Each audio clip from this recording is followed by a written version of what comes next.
Daril mau bertanya Bang Juma nggak apa-apa, Bang Juma siap jawab kok. Oke, Ya, kita boleh. tutup dulu. Ya, kita tutup dulu ini, baru kita buka topik baru. Iya Bang Juma, boleh ya? Ya, Bro Handi. Iya. Siap 86,7. Tuh, siap 86,7 tuh. Oke, saya tutup Mungkin dulu ini saya ya. Kenapa mungkin Bro? saya dengan Bang Tom ya, kita Iya. mungkin nggak lama karena mohon maaf Bro, tadinya kan memang rencananya dengan Pak Yusuf ini. Nggak apa-apa kalau nggak lama nggak apa-apa, boleh titip pertanyaan. Ada Pak Nyoman sama Bro Admin kok yang melanjutkan bertanya ke Bang Juma. Ya, betul. Karena kan kita kan udah punya kesepakatan Bro bahwa mungkin hari Jumat atau hari Sabtu kan. Oke Bro. Oke, ini ya saya akhirin dulu. Terima kasih ya teman-teman. Habis ini paling 2 menit kita akan kembali lagi. Terima kasih. Assalamualaikum warahmatullahi wabarakatuh. Iya. Ya, Waalaikumsalam warahmatullahi. Tunggu saya tutup dulu. Terus saya balik lagi. Oke. Tunggu. Oke. Saya balik lagi. Bikin topik dulu sebentar ya.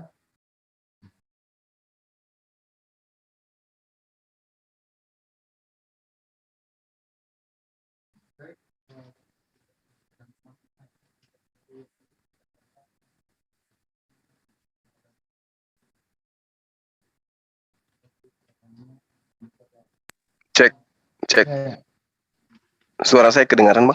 Kedengaran? Mantap. Iya. Tadi bahasa apa rupanya? Tadi bahas ada Pak Henritan, terus kemudian ada Pak Nyoman, ada Pak Yusuf, tentang Pak Yusuf dengan apa ya, Katolik dengan Yesus only. Intern sebenarnya Pak Bang Nyoman, tapi mengalir begitu. Ada Pak Nyoman, ada Pak Henry. Jadinya seru juga sih tadi. Tapi ada ilmu yang kita dapat. Artinya di sana ada perbedaan. Itulah Pak Nyoman. Oke, saya buka dulu ya. Oke. Assalamualaikum warahmatullahi wabarakatuh. Jumpa kembali di Yayasan Mujahidin Cakrawala Cemerlang. Kita juga sambil lalu melaporkan ke Bang Juma, alhamdulillah masjid kita, alhamdulillah sudah diresmikan Bang Juma sebagai Dewan Suro di JCC. Alhamdulillah masjid kita diresmikan dan dihadiri oleh para musyidah setempat. Alhamdulillah rame, undangan kurang lebih 600 yang datang. Meriah. Alhamdulillah, Masya Allah. Luar biasa Bang. Ya, dan menggunting pita untuk peresmian masjid atas izin Dewan Suro Amir sendiri. Itu laporannya Bang Juma. Allahu Akbar. Siap. Ya. Nah, sekarang kita masuk ke topik. Di sini ada Bang Juma, ada Bro Admin, ada Pak Nyoman, ada Bro Daniel, ada Bro Tom. Ya, topiknya mengalir aja, nggak jauh dari Yesus, nggak jauh konsep Trinitas, nggak jauh dari Yohanes, nggak jauh daripada yang selama ini kita sering diskusikan, nggak pernah habis-habis karena memang konsep ketuhanan kita berbeda. Silakan Bro Admin mau bertanya, Pak Nyoman mau bertanya atau mau ditanya. Silakan, saya beri kesempatan dulu kepada Pak Nyoman. Sekaligus kenal dengan Zulkifli Amabas. Silakan Pak Nyoman. Kalau dengan Assalamualaikum, kalau dengan Pak Zulkifli, tahu beliau ini kan kita udah lama ya. Memahami Al-Qurannya sangat fasih, bahasa Arabnya sangat bagus. Ya cuman kelemahan nih, maaf. Kalau berdebat itu kayaknya tidak bisa gantian gitu. Jadi suka bareng-barengan. Saya waktu mendengarnya pusing, yang mana ini suaranya yang mau didengar. Jadi kalau bisa diperbaiki Bang Juma cara berdialognya itu supaya mendapat ilmu baik dari umat muslim maupun dari Kristiani. Iya, betul. Moderator saya. Iya, harus profesional dong moderatornya untuk memberi memilah-milah mana bagian yang akan disampaikan oleh pihak yang satu, mana yang pihak yang lain, supaya teratur dan bersih, jernih, enak didengar begitu. Itu aja yang saya sarankan. Iya. Silakan Bang Juma ditanggapi dulu itu. Iya, jadi sebenarnya Islam maupun Kristen memang ada keinginan kemudian melakukan melakukan dialog yang memang sudah terstruktur. Namun biasanya kalau kita itu tidak ada tidak ada rencana, kemudian tiba-tiba dipertemukan dalam suatu dialog, ya terkadang memang sahut menyahut gitu, apalagi kalau misalnya kondisinya sudah mengarah kepada tendensius, selalu ingin menang sendiri, selalu ingin mau didengarkan gitu. Tapi itu sih manusiawi, karena ini kan kita lagi berproses bagaimana kemudian dua agama ini bisa memberikan edukasi yang terbaik terhadap umat masing-masing. Intinya di situ sih kalau saya di dalam arena debat, jujur saya katakan bahwa saya boleh berdebat dengan siapapun, dengan pola apapun. Dengan pola apapun, dengan cara apapun, metode apapun yang digunakan, ya kita siap-siap saja. Kalau kita mau dialognya itu yang ilmiah, ayo kita dialog ilmiah. Mau santai, ayo silakan kita santai. Mau saut-sautan juga, ya sama-sama kita punya mulut kan. Jadi kita punya potensi untuk melakukan hal yang sama gitu. Tapi sebaiknya apa yang disarankan oleh saudara kita itu memang betul. Kita menginginkan adanya pengajaran dua sisi agama yang tersampaikan dengan cara yang elegan, dengan cara yang baik. Ya saya sih sepakat dengan itu. Begitu Bang Handi. Lanjut. Kemiut, sorry. Jadi semua sepakat untuk itu. Cuma kadang-kadang situasi dan kondisi Pak Nyoman. Makanya saya saran ke Pak Nyoman. Pak Nyoman kan kenal Coki Sitohang tuh di Bandung. Ya diajak kemari dong sekali-kali jadi moderator Pak Nyoman. Kemiut Pak Nyoman. Tadi karena saya mute karena bunyi kipas. Ya, oke kita kembali aja. Ya, gimana Pak Nyoman? Bisa diajak Coki Sitohang nggak masuk sini jadi moderator? Ya setuju aja, cuman saya tidak punya hubungan dengan Coki Sihotang dalam hal ini. Saya juga belum pernah ini berkomunikasi. Saya hanya pernah berkomunikasi dengan Lugat Tambunan. Itu oke juga. Lugat Tambunan. Ya nanti aku kasih teleponnya ya Pak Nyoman ya. Coki Sitohangnya ya. Oh boleh. Kalau Coki Sihotang mau menerima telepon saya ya. Ya bilang aja bukan dari saya.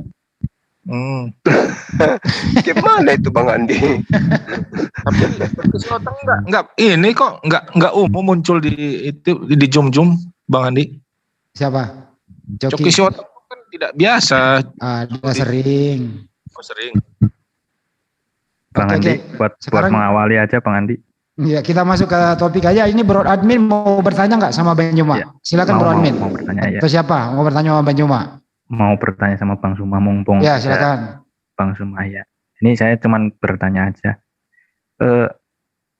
Kan saya juga sering dengar bahwa di agama Islam kan mengatakan bahwa Allah ini tidak setara dengan apapun ya.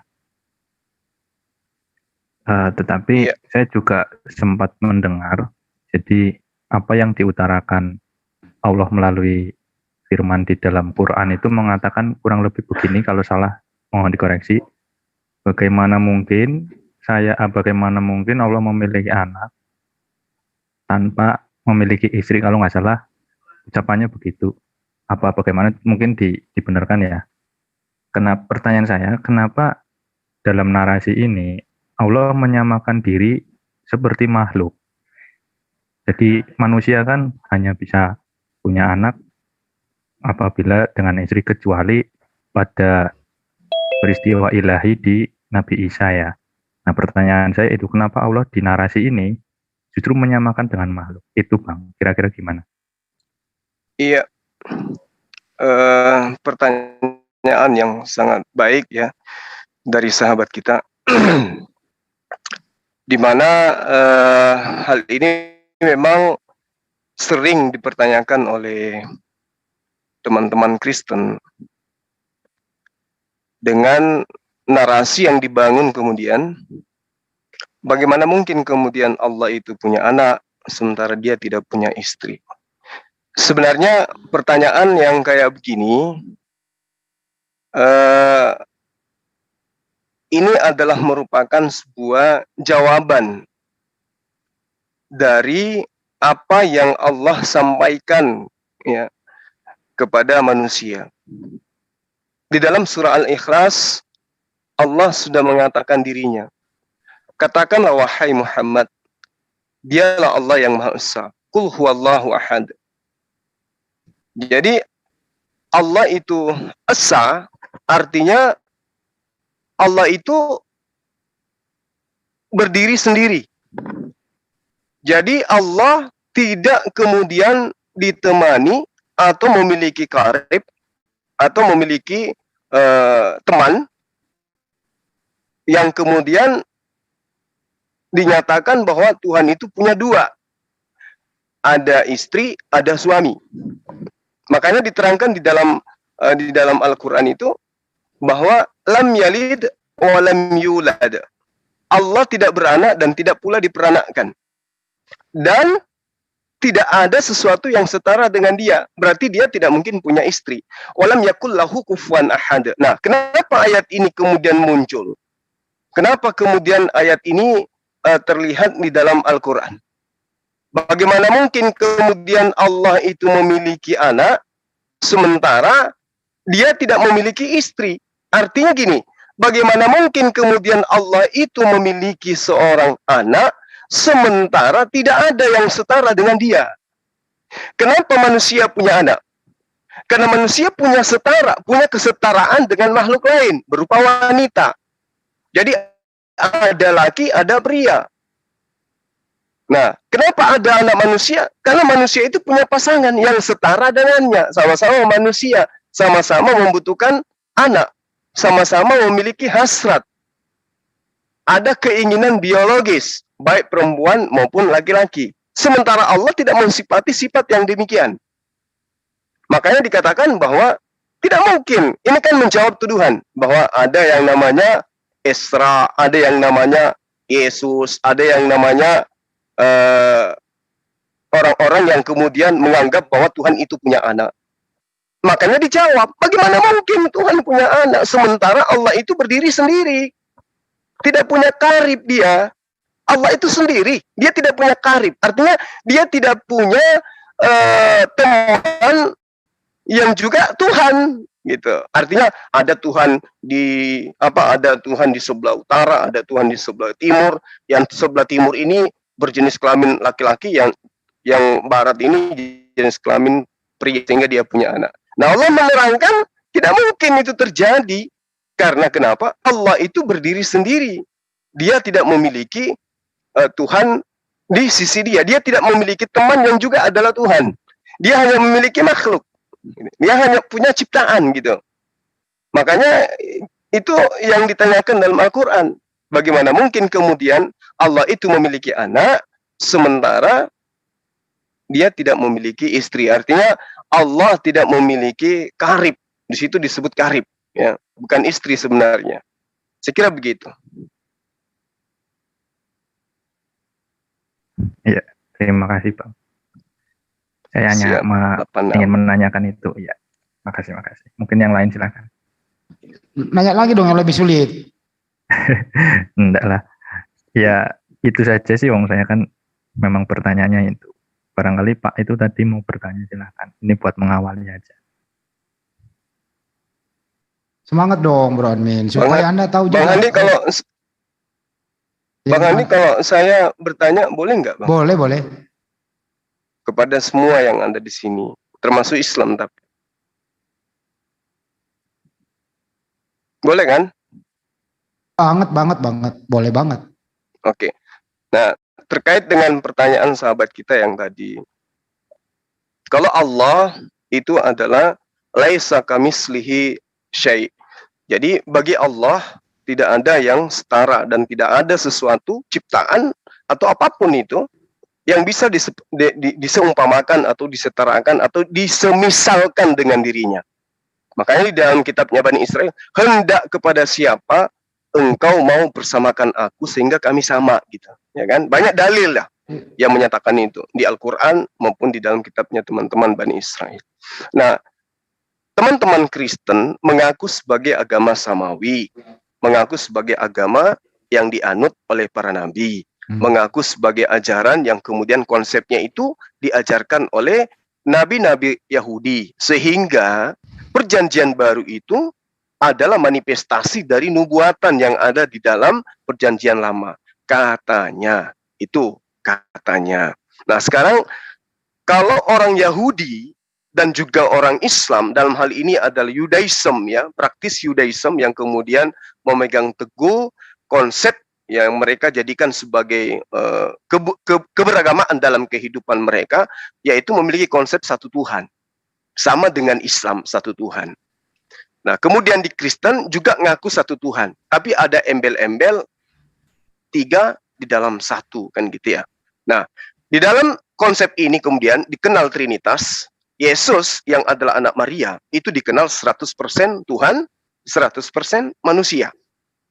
Kalau Yahudi, Islam tidak ada konsep itu. Benar-benar memurnikan akidah, menyembah hanya kepada satu Tuhan yang tidak punya embel-embel 100 plus 100, kan gitu. Nah, di dalam konsep Yahudi maupun Islam, bahkan termasuk Yesus, hidup kekal itu adalah ketika manusia itu menyembah hanya kepada satu Tuhan ini.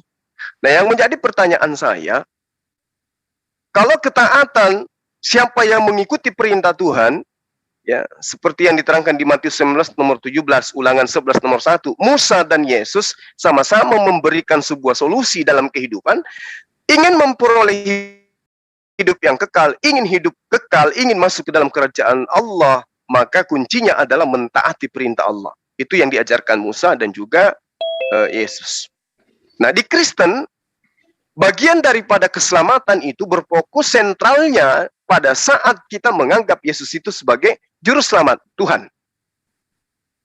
Pertanyaan saya buat Muslim dan juga teman-teman Kristen yang ada di sini, bantu saya untuk saya memahami, ya, apa upah bagi orang yang kemudian menghambakan diri atau menyembah kepada yang 100% ciptaan berupa manusia dan juga 100% adalah pencipta.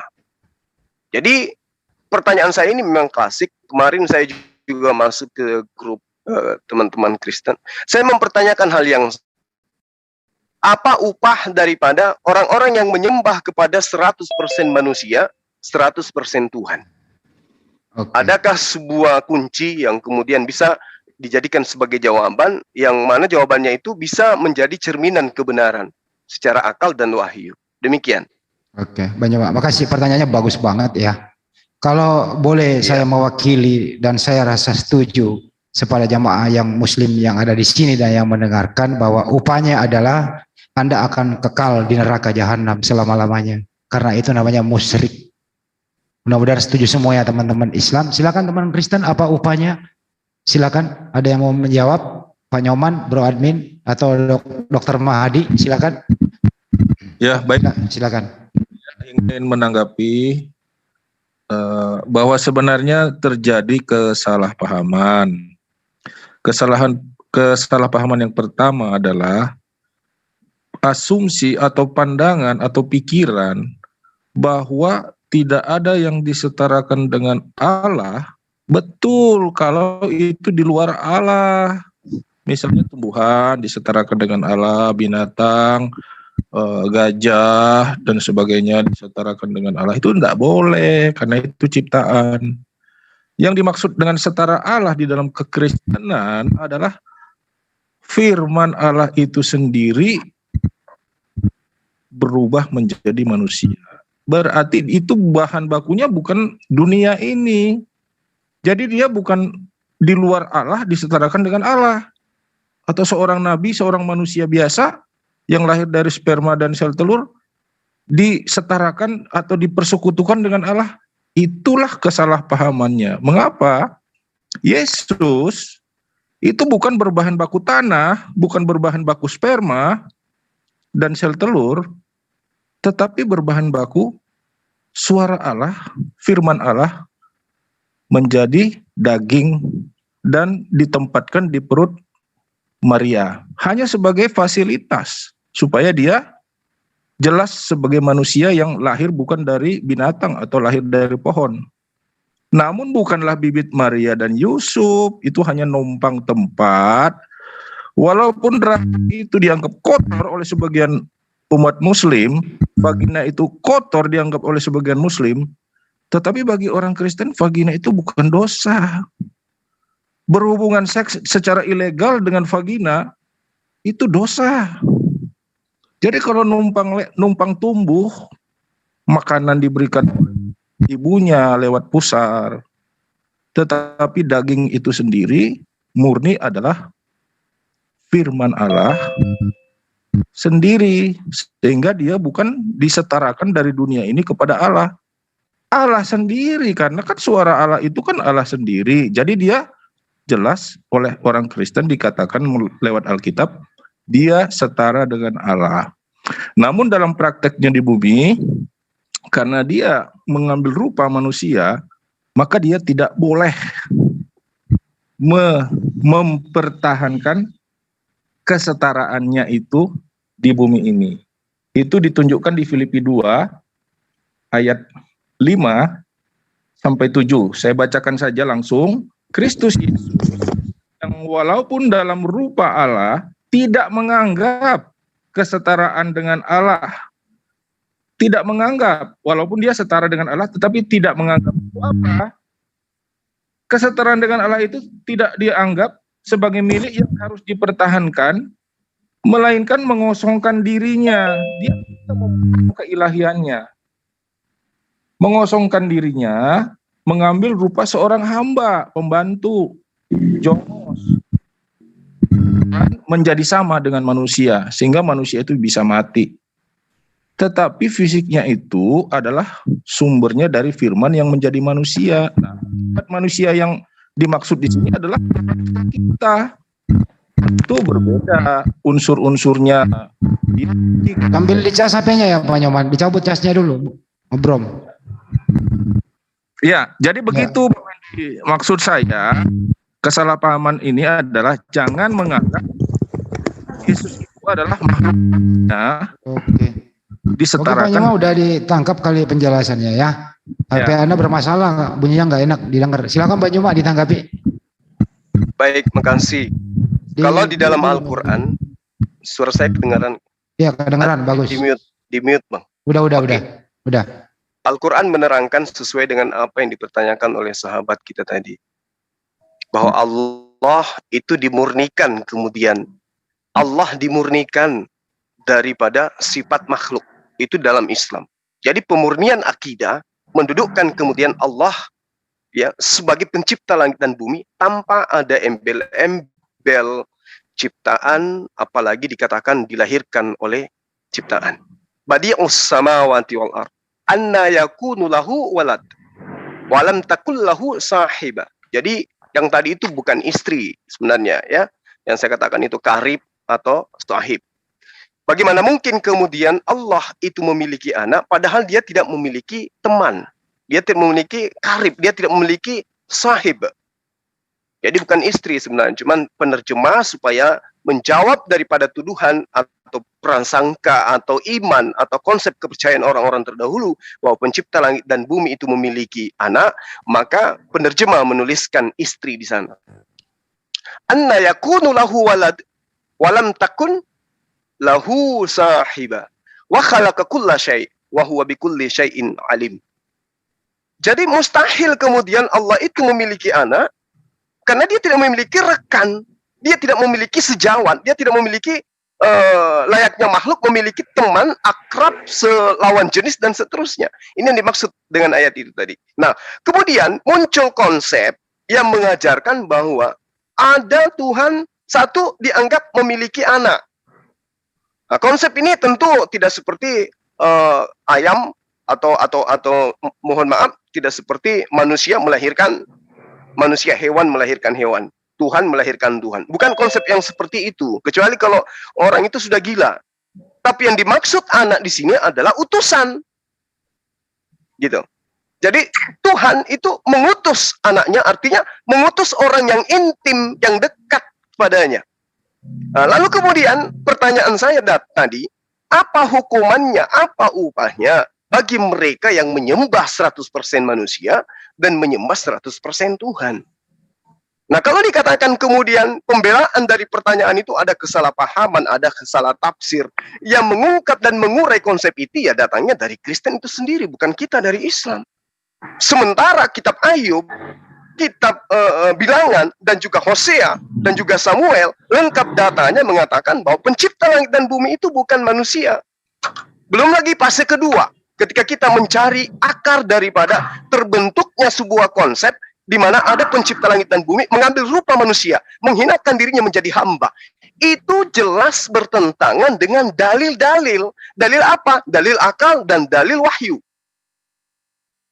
Contoh misalnya, Yesaya 43 nomor 10.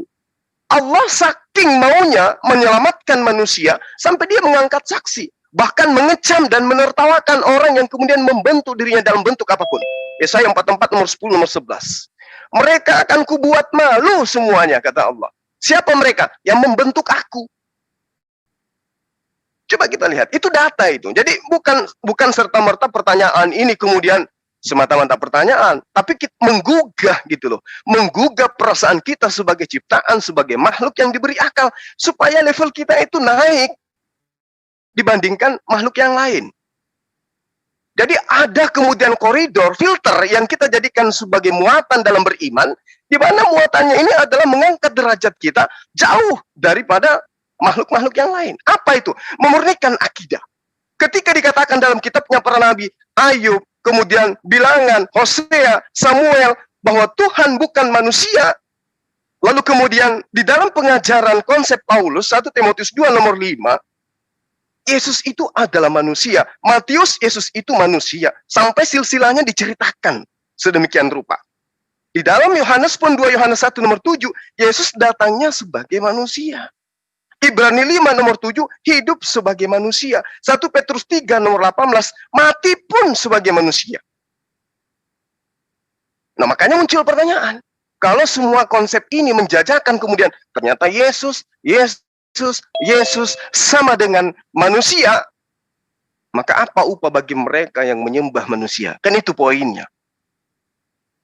Karena kenapa? Mohon maaf, saya harus mengatakan bahwa kami umat Islam mengimani Yesus sebagai Mesias, sebagai utusan Tuhan, orang yang soleh, orang yang derajatnya jauh lebih tinggi dari manusia biasa. Bahkan dalam Al-Quran dikatakan terkemuka di dunia dan di akhirat. Namun dia tidak pernah offside, tetap saja dia adalah ciptaan, makhluk. Roma 1 nomor 3, kalau kita merujuk kepada original teks, Yesus berasal daripada sperma Daud. Luar biasa itu. Makanya muncul pertanyaan ini. Apa upahnya bagi mereka yang menyembah 100% manusia, lalu kemudian ada embel-embel 100% Tuhan terhadap manusia yang disembah itu. Untuk menutupi kodratnya dia sebagai makhluk. Maka dikatakan 100% Tuhan. Kalau Yesus 100% Tuhan, mustahil dia menjadi makhluk.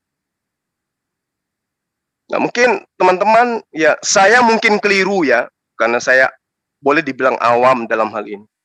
Tapi paling tidak, saya orang yang sehat gitu, mudah dengan cara saya, dengan pola saya mencerna penjelasan yang rasional, yang berdasarkan wahyu gitu. Untuk itulah kemudian mungkin ada yang ada yang punya kompetensi untuk menjelaskan itu, baik dari sisi Muslim maupun teman-teman Kristen. Kalau kemudian hanya membantah data yang saya kasih, itu artinya hanya ingin ya memerdekakan syahwat nafsu agar keyakinannya itu dianggap sebagai sebuah kebenaran mutlak. Tapi saya rasa Islam maupun Kristen akan menyadari bahwa bukan iman yang menyelamatkan kita. Tapi yang menyelamatkan kita adalah konsep yang datangnya dari langit. Saya kira begitu sahabat, saya masih butuh jawaban atau pernyataan-pernyataan yang sifatnya bisa kemudian saya jadikan sebagai acuan untuk mengerem sedikit apa yang saya proklamirkan. Bahwa teman-teman Kristen dengan menyembah manusia telah keluar daripada konsep Yesus. Bahkan saya dudukkan orang-orang ini sebagai orang yang menyangkal Yesus. Demikian. Oke. Ada yang mau jawab, teman Kristen? Mohon izin Bang merespon. Ya monggo. Gedein dikit suaranya bro, semangat. Ya, mohon izin merespon ya. Ya. Tadi secara garis besar pada intinya Bang Zuma menyampaikan bahwa menolak apabila Yesus dianggap sebagai Tuhan ya Bang. Iya. Sedikit saya menjelaskan, sebenarnya Kristen sendiri juga mengakui bahwa Yesus ini adalah utusan. Sementara kata Tuhan, ini saya menjawab dari pandangan saya, Bang. Sementara kata Tuhan itu muncul dari terjemahan ke bahasa Melayu itu kan baru-baru setelah berapa tahun kemudian baru muncul kata Tuhan, di mana kata Tuhan ini ternyata definisi menurut ajarannya itu beda-beda. Tapi sini saya ambil garis tengah di pengertian menurut versi KBBI ya. Di KBBI, kata Tuhan itu artinya sesuatu yang diyakini, dipuja, dan disembah oleh manusia sebagai yang maha kuasa, maha perkasa, dan sebagainya. Dalam kacamata Kristen, Yesus ini memiliki kemuliaan, memiliki kuasa. Menurut kesaksian dari salah satunya misalkan dari Injil Yohanes. Kan Yesus juga melakukan banyak mukjizat. Dari kacamata Yohanes itu, kita mengimani dan percaya bahwa Yesus itu maha kuasa. Makanya kita memberi gelar Tuhan. Seperti yang tercantum di KBBI bahwa kata Tuhan sendiri artinya adalah sesuatu yang disembah atau dipuja. Itu Bang. Kemudian menanggapi tadi yang masalah ganjaran apa ya. Jadi Yesus manusia itu sebenarnya dalam jangka waktu selama dia hidup saja. Sedangkan pada masa sekarang kita mengimani bahwa Yesus itu sudah naik kembali kepada Bapa. Jadi kalau menyembah manusianya saja, sebenarnya manusianya itu adalah ya peristiwa sejarah, peristiwa penggenapan.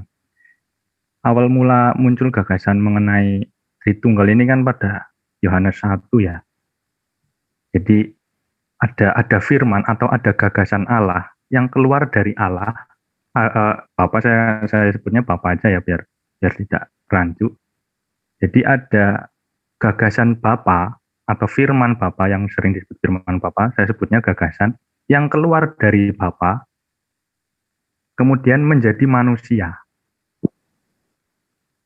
Dan manusia itu menggenapi apa yang sudah digagas oleh Bapa dan disampaikan kepada yang dinubuatkan oleh para nabi mengenai Mesias atau Juru Selamat.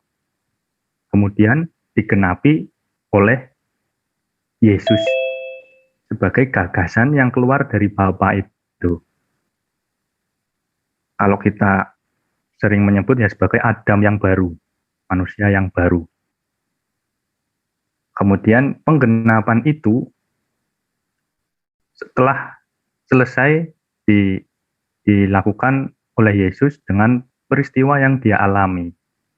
Memang secara spesifik kata salib atau penyaliban tidak ada atau tidak disebutkan oleh para nabi sebagai gambaran atau bukti bahwa Mesias yang benar itu seperti ini atau Mesias yang benar itu akan disalib, memang tidak ada.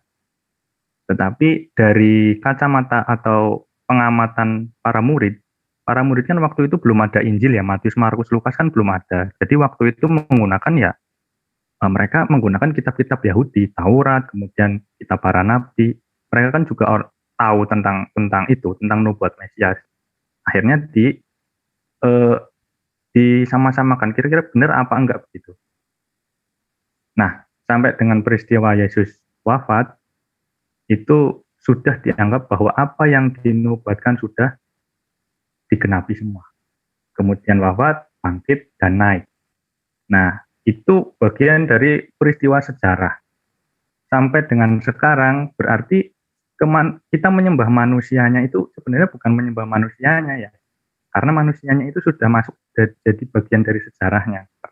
Karena Yesus kan sudah kepada Bapa, sudah kembali ke kemuliaannya. Jadi jawaban saya menanggapi Bang Suma kira-kira seperti itu, Bang. Silakan kalau mau direspon. Ya, baik. Makasih Bang atas apa yang kemudian Abang paparkan. Saya sangat menghargai itu. Hanya saja sekali lagi saya katakan bahwa saya mengajak gitu diri saya dan juga para sahabat bahwa keberadaan kita di atas muka bumi ini singkat. Dan perintahnya kemudian Kristen Islam, saya katakan bahwa dua agama yang kemudian memiliki sumber yang sama kalau kita ingin mencari benang merah yang sesungguhnya. Namun kemudian di antara dua ajaran ini salah satunya ada yang disisipin gitu. Nah, mohon maaf kata ini, karena saya rasa teman-teman di sini adalah orang yang punya intelektual tinggi. Ketika kemudian ada kata Yesus itu keluar dari Allah. Coba kita telaah kalimat itu. Keluar, apakah kemudian Allah ngeden gitu? Lalu kemudian Yesus keluar, atau Allah itu kemudian teriak. Lalu Yesus itu terlontar dari mulut. Atau yang dimaksud keluar daripada Allah adalah nabi. Manusia mulia. Manusia yang dikulturkan, yang dikultuskan. Manusia yang sudah dipersiapkan oleh Allah sebelum dunia ini dicipta untuk menjadi seorang pemimpin di atas muka bumi. Permuliakanlah aku sebagaimana kemuliaan yang aku miliki sebelum dunia ini ada. Yesus, sosok yang sangat mulia, yang memang keberadaannya sudah disetting oleh pencipta langit dan bumi untuk datang ke atas bumi menjadi juru selamat bagi Bani Israel. Jadi kemuliaannya itu sudah dipersiapkan, makanya dia dikatakan keluar dari Allah. Artinya bahwa Allah menciptakan dengan kondisi mukjizat yang ada, di mana keberadaan itu bukan dari syahwat seorang laki-laki, tetapi dari keinginan Allah, dari kehendak Allah, dari firman Allah. Nah, kenapa saya mengatakan demikian? Jangankan Al-Quran, Bible pun mengiyakan apa yang saya katakan, bahwa Yesus itu sebenarnya apa yang kemudian dijajakan sahabat-sahabat demi kecintaannya kepada Yesus, agar manusia menyembah kepada manusia bernama Yesus, itu adalah menyalahi konsep kebenaran. Kenapa? 1 Yohanes 4 nomor 2. Yesus berasal dari Allah. 1 Yohanes 5 nomor 19. Kita berasal dari Allah. 1 Yohanes 4 nomor 4. Kamu berasal dari Allah. Bahkan Paulus mengatakan 1 Korintus 11 nomor 12. Segala sesuatu berasal dari Allah. Berarti Yesus, kita semua ini, Islam Kristen, semua berasal dari Allah. Namun, kemajemukan kita kemudian berasal dari Allah, tampil kemudian ya pioner-pioner yang kemudian disebut nabi, yang menjadi pembimbing, menjadi gembala bagi kaum, untuk mengajak para kaum ini kembali kepada Allah. Coba kita lihat bagaimana seruan Yesus. Kalau di Al-Quran, Ani abudullah rabbi wa rabbakum. Kalau di dalam pengajaran teman-teman Kristen, khususnya kitabnya, aku diutus hanya kepada domba-domba yang hilang dari Bani Israel. Loh, kok istilah domba hilang? Apa istilah domba hilang itu? Sederhana untuk mengatakan dan menjelaskan itu.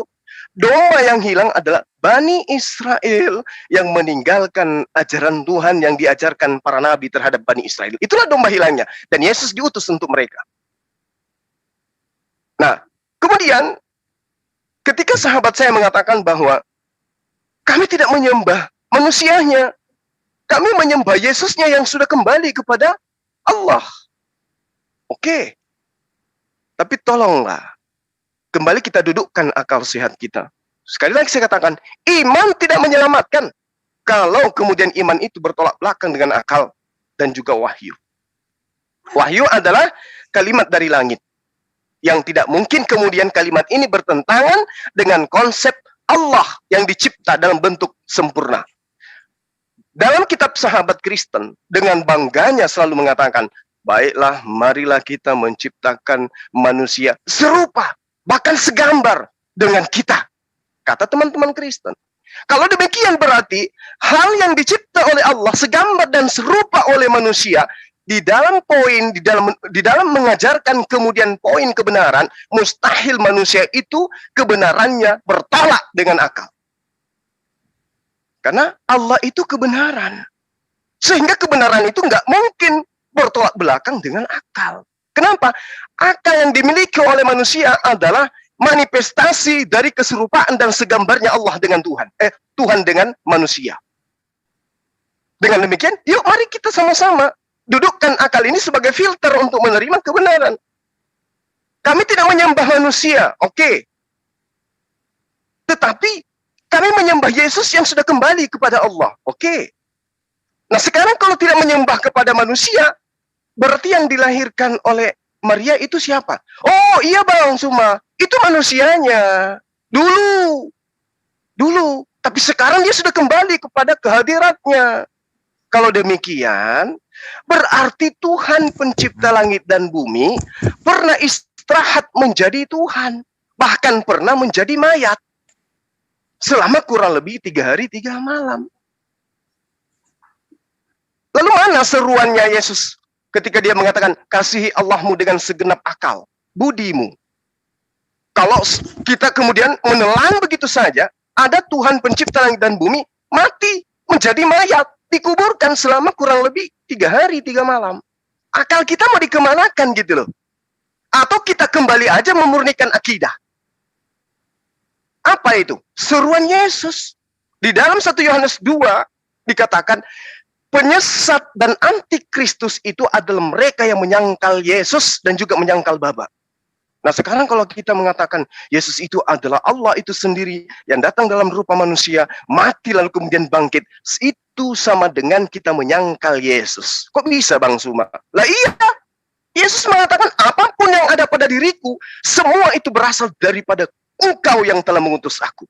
Berarti poin-poin, ya saya selalu mengatakan poin supaya kita sebagai orang Indonesia itu cepat untuk menangkap. Berarti poin yang diajarkan oleh Yesus, atau sekaligus apa yang menjadikan teman-teman Kristen menyembah Yesus, poin-poinnya itu semua adalah keluar biasaan yang terjadi pada diri Yesus. Itulah yang membungkus pemahaman iman Kristen yang mendudukkan Yesus sebagai Tuhan. Tapi ternyata dengan lantangnya Yesus mengatakan, wahai Bapa yang engkau di surga, sekarang mereka semua tahu. Siapa mereka? Bani Israel. Bahwa apa yang ada pada diriku, semua berasal daripadamu. Kalau Yesus adalah Bapa itu sendiri, tidak ada kata berasal. Karena Tuhan itu katanya cuma satu. Gitu loh. Nah ini saya mencoba untuk bagaimana kemudian menghilangkan ego di dalam beragama, mendudukkan akal dan wahyu itu sebagai konsep utama di dalam berkeyakinan. Kenapa? Sekali lagi, hidup kita ini singkat. Maka kita tidak boleh ekstrim, kita tidak boleh egois ya terhadap keyakinan kita. Islam salah, katakan salah. Al-Quran keliru, katakan keliru. Demikian juga sahabat Kristen. Kalau konsepnya keliru, ya katakan keliru. Kalau salah, ya salah. Jangan ngotot pada sesuatu yang sebenarnya hati kecil kita itu menolaknya gitu loh. Karena itulah kemudian sengaja saya mengatakan, apa upah bagi mereka yang menyembah 100% manusia? Oh sekarang udah bukan manusia lagi. Terus pernah jadi mayat gitu. Mustahil bagi Allah. Mustahil bagi pencipta kita. Berhenti menjadi pencipta, lalu kemudian menjadi ciptaan. Mustahil. Itu nggak mungkin. Itu irasional. Nggak masuk akal. Karena itu tertolak oleh akal dan tertolak oleh wahyu, kitab. Saya kira begitu ya, sekedar ini hanya sanggahan murni dari saya. Bukan doktrin, bukan dogma. Sahabat-sahabat di sini Muslim Kristen punya hak mutlak untuk kemudian menyangga dan kemudian menyudutkan apa yang kemudian saya sampaikan dengan pola yang rasional, yang bisa diterima oleh akal. Karena prinsip saya, sebagai pengikut Yesus, saya senantiasa mendudukkan kitabnya teman Kristen adalah sesuatu yang saya percaya. Saya percaya bahwa itu adalah tulisan saksi-saksi, dan saya percaya bahwa itu bagian daripada apa yang pernah terjadi terhadap Yesus dan Tuhannya, Yesus dan murid-muridnya. Namun, tidak sampai kepada level kalimatullah. Tidak sampai kepada level pewahyuan. Silakan sahabat. Iya, oke. Boleh izin menanggapi boleh lagi, saya Pak. tanggapi. Apa nih? Sedikit Bro Admin saja. apa Pak Nyoman nih? Boleh saya tanggapi. Bro Admin dulu Pak Nyoman. Gak apa-apa. Ya. Tapi gedein suaranya Bro Admin, jangan lemes dong. Kecil banget suaranya. Iya. Ya maklum lah sama guru besar kan. Agak grogi. Ya, nyambung tadi Bang Suma. Bang Silakan. Suma tadi mengatakan dengan lantang bahwa Yesus bukan Bapa. Benar ya Bang? Siap. Ya. Di dalam kekristenan juga menyatakan hal yang sama. Baik. Bahwa gagasan atau ide yang pengalaman iman yang diungkap oleh Yohanes mengatakan memang seperti itu. Jadi Yesus ini bukan Bapa, namun kemudian Yesus adalah firman. Kalau dalam kacamata kita, ya itu tadi gagasan, ide atau pemikiran dia yang keluar dari dia, yang keluar dari Bapa. Ide pemikiran yang keluar dari Bapa kemudian menjadi manusia oleh kuasa Roh Kudus yang menaungi Bunda Maria. Itu.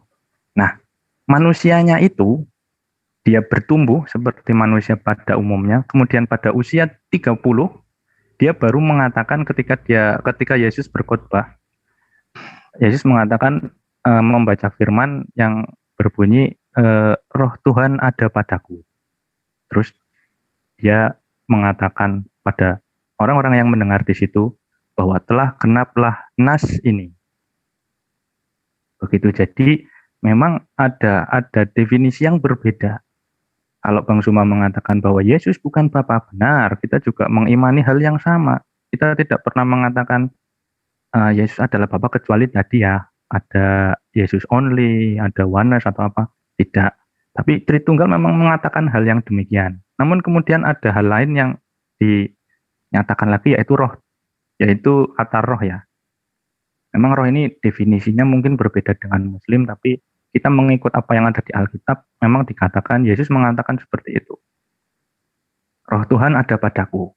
Sementara gagasan dari Yohanes adalah firman itu telah menjadi manusia. Firman itu keluar dari Bapa.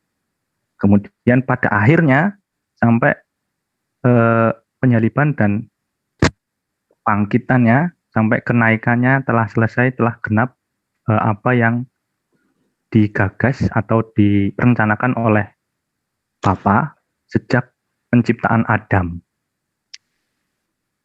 Kira-kira begitu. Silakan kalau ada yang mau menambahi. Gitu. Saya sedikit menambahkan. Siapa dulu Bisa nih? izin Panyaman. Oh, saya dulu. Saya sedikit aja ya. Iya. Baik, begini, bahwa dikatakan Allah bukan manusia. Ya Allah manusia ciptaannya, tetapi Allah boleh dong menjadi manusia. Kenapa Allah mau menjadi manusia? Kalau Adam tidak jatuh dalam dosa, ya mungkin Allah tidak pernah jadi manusia. Tujuannya menjadi manusia itu apa? Supaya Allah sendiri yang melakukan hukum Taurat itu di dalam diri manusia Yesus. Kemudian, apa bedanya manusia Yesus dengan kita? Di Yohanes 8 ayat 23 dikatakan, kamu berasal dari bawah. Aku, kata Yesus, dari atas. Kemudian Yesus berkata, kamu dari dunia ini. Aku bukan dari dunia ini. Karena itu tadi, Yesus berkata, bahwa kamu akan mati dalam dosamu, dikatakan kepada ahli Taurat dan orang Farisi. Sebab jika kamu tidak percaya bahwa akulah dia, kamu akan mati dalam dosamu. Jadi jelas Yesus itu bukan dari dunia ini. Kesimpulan dari yang diberitakan oleh Bang Juma tadi sebenarnya tidak alkitabiah. Kemudian merendahkan diri. Ya memang sebagai manusia harus merendahkan diri lah. Kalau dia tidak merendahkan diri dan menganggap dirinya tetap mempertahankan kesetaraannya dengan Allah karena dia berasal dari firman, berasal dari atas, maka dia tidak bisa dianiaya, bahkan dia tidak akan bisa mati. Sebab ternyata Allah Bapa menugaskan Yesus untuk rela mati demi menjalankan seluruh hukum Taurat, karena tidak ada manusia biasa yang sanggup menjalankan hukum Taurat dengan sempurna. Oke, Pak Nyoman, disimpan dulu. Pak Nyoman Bisa satu lagi, sebentar Pak Yuda. Dr. Mahdi Marpaung lagi, sekaligus nanti dijawab sama Bang Juma. Silakan Dr. Mahdi. Dr. Mahdi, silakan. Ya. baik Pak, makasih Pak Hendi. Untuk Pak Juma dan semua teman-teman dari Kristen mohon izin. Jadi beberapa kali diskusi sama Pak Juma saya udah tampilkan Tadi katanya kesalahan. Jadi kalau kesalahan bisa aja saya katakan dan saya nyatakan. Kesalahan ada dua mungkin di Bible, tertulis di Lukas 24 ayat 45.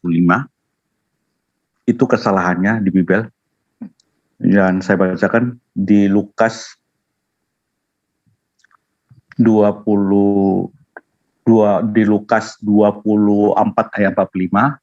Lalu ia membuka pikiran mereka sehingga mereka mengerti kitab suci. Jadi yang bisa mengerti kitab suci adalah orang yang telah dibukakan oleh Yesus pikirannya. Kalau pikirannya belum dibukakan Yesus, tidak akan mengerti kitab suci. Ini kesalahan Alkitab, kesalahan Bible.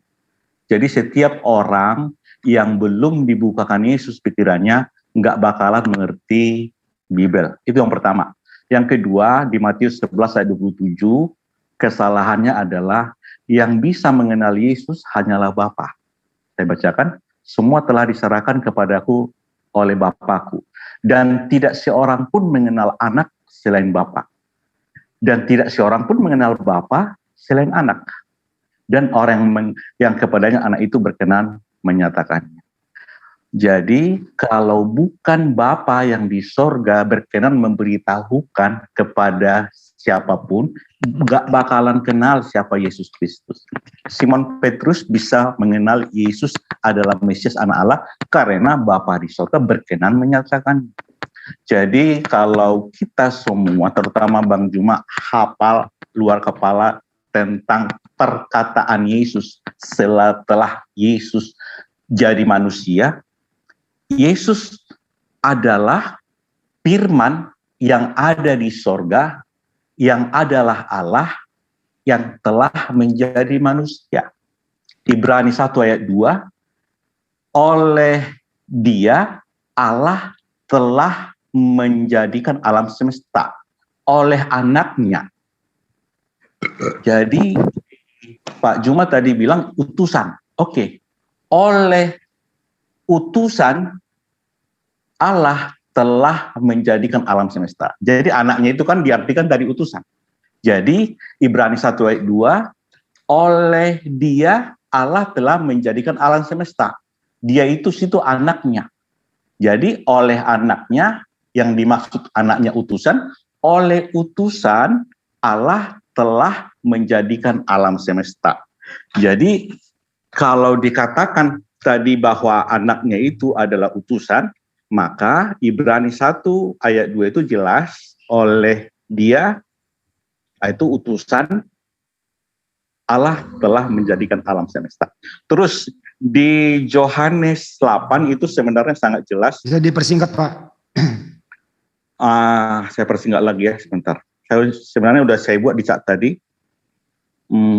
Sebentar, chat saya itu. Siapa dia? Di Yohanes 8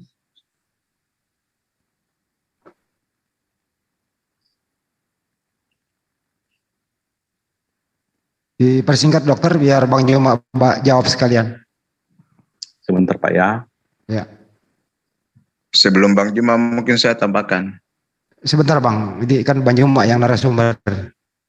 Oh iya sebentar. Ya, maaf ya.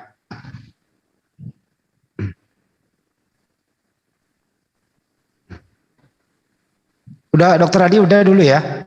Nanti masih ada kok nanti kesempatannya ya. Oke, siap lanjut. Oke, baik. Silakan Bang Juma, ada 3 statement yang Bang Juma harus jawab sekaligus. Silakan. Baik Bang Handi. Al-Quran menerangkan begini. Ya, terkait dengan apa yang kemudian sahabat-sahabat ya uraikan dari 3 poin ini. Bagi kami umat Islam, apapun yang terlontar dari lisan Yesus itu adalah sebuah kebenaran yang terlontar dari mulut Yesus. Dzalika Isa bin Maryam qaulal haqqil ladzi fihi yamtarun. Ya, jadi apa yang kemudian Yesus sampaikan kepada Bani Israel, kalau itu polanya penyampaian, benar-benar penyampaian dari beliau, maka itu adalah sebuah kebenaran. Nah, terkait dengan Yesus itu adalah firman. Bukan Bapa, tetapi firman. Ya, teman Kristen yang tadi yang pertama. Coba kita melihat Pak, dengan kacamata akal. Yesaya 55 nomor 11. Ya, ini juga diurai oleh Al-Quran. Innama amruhu idza arada syai'an ayyaqula lahu kun fayakun. Sengaja kemudian saya mengurai dua sisi ya, Al-Quran dan juga pernyataan-pernyataan Yesus dan juga pernyataan penulis kitab Anda. Agar saya tidak dikatakan, wah bisa bercerita tentang Bible, nggak bisa bercerita tentang Al-Quran. Innama amruhu.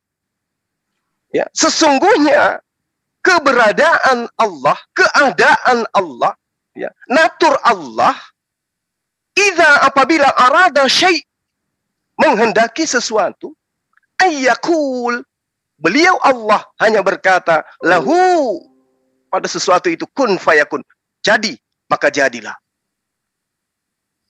Loh, apa hubungannya? Yesaya 55 nomor 11, demikianlah firmanku yang keluar dari mulutku. Ia tidak akan kembali dengan sia-sia, tetapi ia akan melaksanakan apa yang ku kehendaki dan akan berhasil dalam apa yang kusuruhkan kepadanya. Ini yang diceritakan yang berkehendak siapa? Allah. Bagaimana dengan Yesus? Aku datang bukan atas kehendakku sendiri. Berarti dari awal yang berkehendak itu adalah Allah. Yang menjadikan Yesus kemudian adalah kehendak Allah. Yesusnya datang bukan atas kehendaknya. Berarti Allah, Yesus bukan satu pribadi. Ingat pertanyaan saya tadi? Apa upah bagi mereka yang menyembah 100% manusia? Poin pertama. Poin kedua. Mazmur 33 nomor 9. Sebab dia berfirman, maka semuanya jadi. Dia memberi perintah, maka semuanya ada. Gabriel menerima perintah. Gabriel, kau turun ke bumi, temui seorang wanita perawan bernama Maria. Aku ingin dia melahirkan seorang anak manusia bernama Yesus. Aku Allah memberi perintah. Bapak enggak perintah itu? Tidak. Apa yang dituangkan di dalam kitab Matius dan Lukas? Maria, Allah menghendaki engkau hamil. Bagaimana mungkin aku hamil? Aku nggak pernah disentuh seorang laki-laki manapun. Aku bukan pesina, kata Maria. Apa kata Gabriel? Allah yang Maha Kuasa menghendaki demikian. Apa yang terjadi? Hamil nggak dia? Hamil. Melahirkan nggak dia seorang manusia? Melahirkan seorang manusia. Nah, salah nggak ketika dikatakan Yesus itu berasal dari firman? Tidak. Karena firman itu adalah kehendak, sesuai dengan uraian teman-teman Kristen tadi. Lalu kemudian, teman yang kedua tadi, ya, yang menerangkan kemudian tentang yang menjadi manusia itu adalah firman. Oke. Yang menjadi matahari juga adalah firman. Yang menjadi alam semesta ini juga adalah firman. Tidak ada satu ciptaan pun di luar daripada kontrol Allah. Semua atas kehendak Allah. Semua atas keinginan Allah. Tidak ada satupun yang bergoyang, daun kering yang jatuh di atas muka bumi ini tanpa seizin dengan Allah. Artinya ketika Yesus mengatakan, aku dari atas, kamu dari bawah. Ini Yesus sedang ngapain dia? Yesus ini sedang ngapain ternyata? Kok dia bisa mengatakan begitu? Dia ternyata sedang bertanya jawab kepada Bani Israel yang menolak kenabiannya dia. Bukan menolak ketuhanannya dia. Yesus datang mengajarkan, aku ini nabi, aku ini utusan Tuhanmu. Jika Allah Abraham adalah Tuhanmu, maka engkau akan menerima aku. Kenapa? Karena aku datang dari dia, aku keluar dari dia. Kamu hanya seorang anak manusia, kata Yesus. Kok kau mengatakan kamu setara dengan Allah? Apa yang dikatakan oleh Yesus? Aku dari atas, kamu dari bawah. Tapi realitanya, fakta yang sesungguhnya, Yesus itu manusia yang dilahirkan oleh manusia yang kemudian diberi kemuliaan yang memang sudah dirancang oleh Allah. Maka dia posisinya sebagai gembala, dia sebagai nabi yang baik. Sekira begitu, sahabat. Kemudian yang terakhir, ya, dari pernyataan sahabat kita tadi terkait dengan apa yang kemudian diuraikan tentang Pak Dokter tentang Lukas 24. Pak, ini makanan saya setiap hari, Lukas 24 ini. Lukas 24 itu ketika Yesus, murid-muridnya mendengarkan bahwa dia ditangkap, dia dibunuh. Muridnya lari kan meninggalkan Yesus. Ya. Mereka hanya mendengarkan desas-desus tentang gurunya. Lalu kemudian kok tiba-tiba guru ini muncul di tengah-tengahnya. Shalom alaikum, assalamualaikum. Damai sejahtera untuk kalian semua. Murid apa yang terjadi pada mereka? Kaget. Kaget karena mengira apa? Karena mengira melihat hantu. Loh, kalau orang ini sudah diajarkan, aku akan mati dan akan bangkit pada hari ketiga, dan pada saat itulah aku menjadi pencipta langit dan bumi. Murid tidak akan takut, murid tidak akan kaget. Lalu kemudian Anda mengatakan di ayat berikutnya, lalu kemudian Yesus membuka pikiran mereka sehingga mereka mengerti kitab suci. Kitab suci yang mana? Kitab suci yang mana yang mengajarkan Tuhan kemudian lahir dari rahim manusia? Kitab suci yang mana? Tidak ada itu. Yang dimaksud kemudian mereka dibuka pikirannya oleh Yesus sehingga mereka mengerti kitab suci. Apa yang terjadi? Apa yang menjadi ending? Tolong baca kitab itu. Ayat terakhir dari Lukas 24 itu. Tolong dibaca. Dicamkan baik-baik. Nomor 53. Ketika murid-muridnya pikirannya dibuka, apa yang terjadi terhadap mereka? Mereka senantiasa berada dalam bait Allah dan memuliakan Allah. Bukan memuliakan Yesus. Dia masuk ke bait Allah. Masuk ke mana mereka? Ke sinagoge. Tempat orang-orang kudus. Tempat orang di mana ketika ingin masuk, basuh tangan, basuh kaki. Dan wajib hukumnya bersunat. Itu Pak. Setelah mereka kemudian dibuka pikirannya, mereka lebih taat kepada hukum Taurat, mereka memuliakan Allah, dan kemudian mereka berada senantiasa di dalam bait suci. Bukan di gereja. Ini Pak Dokter yang perlu sahabat saya pahami dengan baik. Ketika kemudian Yesus menyatakan dia membuka pikiran mereka. Setelah mereka dibuka pikirannya, justru memuliakan Allah, Pak. Bukan menghinakan Allah. Sementara mohon maaf, sedikit lagi, mohon maaf. Di dalam pengajaran sahabat Kristen, minta maaf ini, minta maaf. Apakah Allah itu dimuliakan di dalam Kristen? Tidak. Jadi, Bapak itu disangkal, betul. Apa buktinya? Yang datang adalah Sang Pencipta dalam rupa firman, menjadi manusia. Dilahirkan oleh manusia, dihinakan, diludahin, diolok-olok, ditampar, diseret. Apakah itu cerminan memuliakan Allah? Tidak. Kemudian apalagi Pak? Ulangan 11 nomor 1. Barang siapa yang dengan setia melakukan ketetapanku, aturanku, hukum-hukumku, maka dia akan memperoleh hidup. Ternyata ketetapan hukum dan aturan Tuhan itu adalah merupakan kutukan bagi manusia. Dan Kristen mengaminkan itu. Mengaminkan melalui pengajaran Paulus bahwa aturan Tuhan yang ada datang kepada Bani Israel berupa hukum-hukum Taurat dan ketentuan yang ada di dalamnya itu sudah dibatalkan karena itu adalah kutukan bagi manusia. Itu adalah sangat maut. Nah, pertanyaan saya, Kristenkah yang memuliakan Allah atau Bani Israel yang telah dibukakan pikirannya oleh Yesus sehingga mereka orang Israel ini mengerti kitab suci? Bahwa ternyata Yesus adalah Rasulullah, Yesus adalah Mesias, Yesus adalah orang yang saleh, Yesus adalah utusan Allah, dan satu-satunya Allah yang benar adalah Dia yang telah mengutus Yesus. Itu baru dikatakan pikirannya terbuka dan mengerti kitab suci. Sementara sahabat Kristen, saya katakan sekali lagi, tidak sama sekali. Teman-teman Kristen menolak, menyangkal anak dan menyangkal bapak, dan itu saya bisa pertanggungjawabkan. Silakan. Izin. Ya, silakan, ini dikhususkan untuk orang Kristen ya. Silakan teman-teman dari Kristen menyangga maupun menyangkal ataupun membenarkan atau apapun, saya persilakan di sini. Saya batasi ya, 3 orang biar nggak terlalu banyak yang dari Kristenan. Silakan. Terima kasih. Terima kasih. Dari saya dulu, Pak. Ya, silakan. Ya, Udahlah cuma kau koar-koar yang nulis Al-Quran kau itu orang Yahudi, paham kau? Daripada kau koar-koar di sini. Ya, inilah ya. Tolong teman-teman yang Kristen disadarkan itu, saudaranya seger-seger itu kan Kristen. Itu lagi kesurupan, tolong disadarkan dong teman-teman. Antara kecil mungkin. Oke, linknya ya, biar kau tahu cuma sejarahnya. Ini saudaramu lagi mau bicara ini.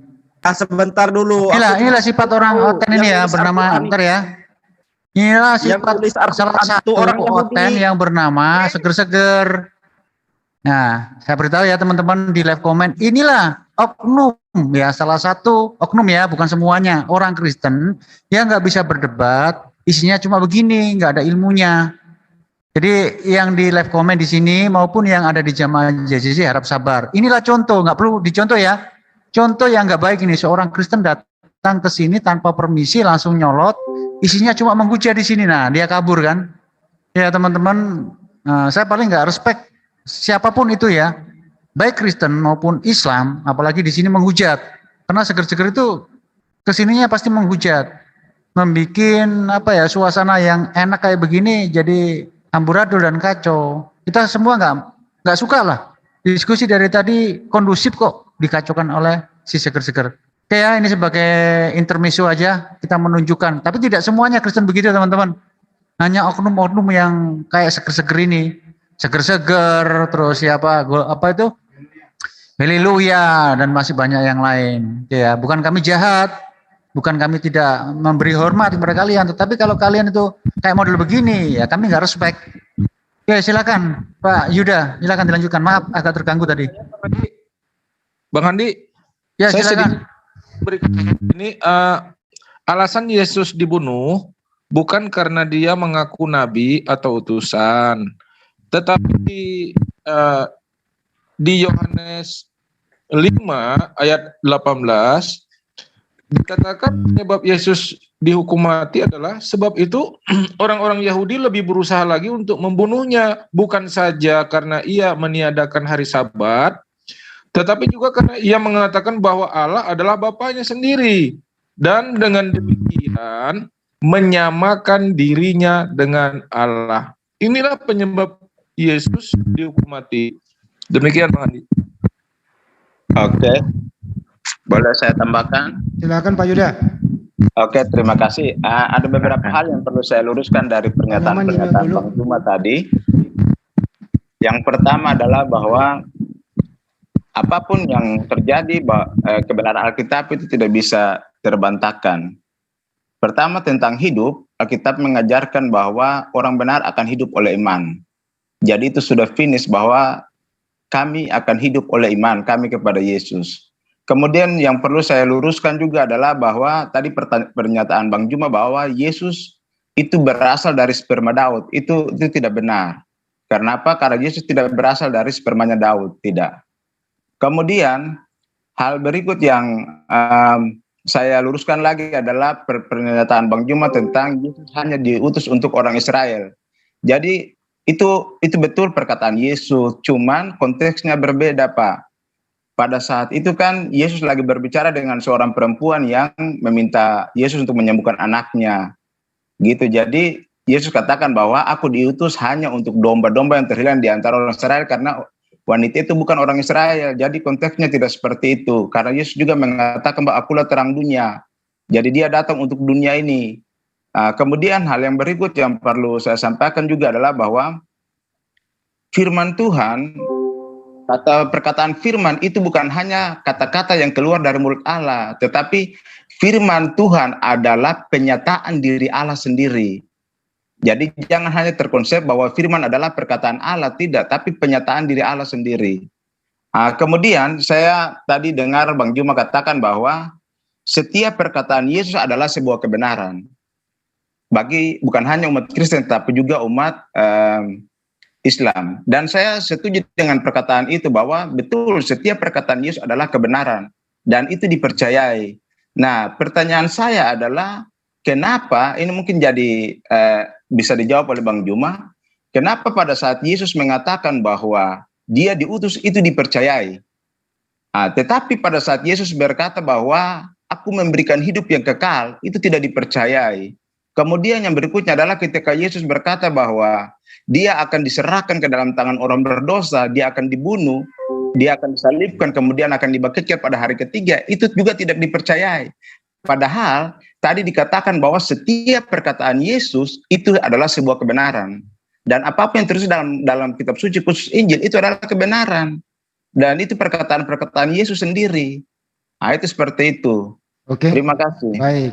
Ada tadi sperma Daud. Kenapa nggak percaya semua pernyataan Yesus? Yang lentera kecil dulu sebelum Dr. Mahdi. Oke, terima kasih Pak Juma. Saya ingin menambahkan tadi, mengutip dari yang disampaikan Bang Juma. Yang pertama, tadi mengatakan bahwa yang punya kehendak itu Bapa, Yesus tidak punya kehendak. benar begitu adanya, karena dia memaksudkan kemana?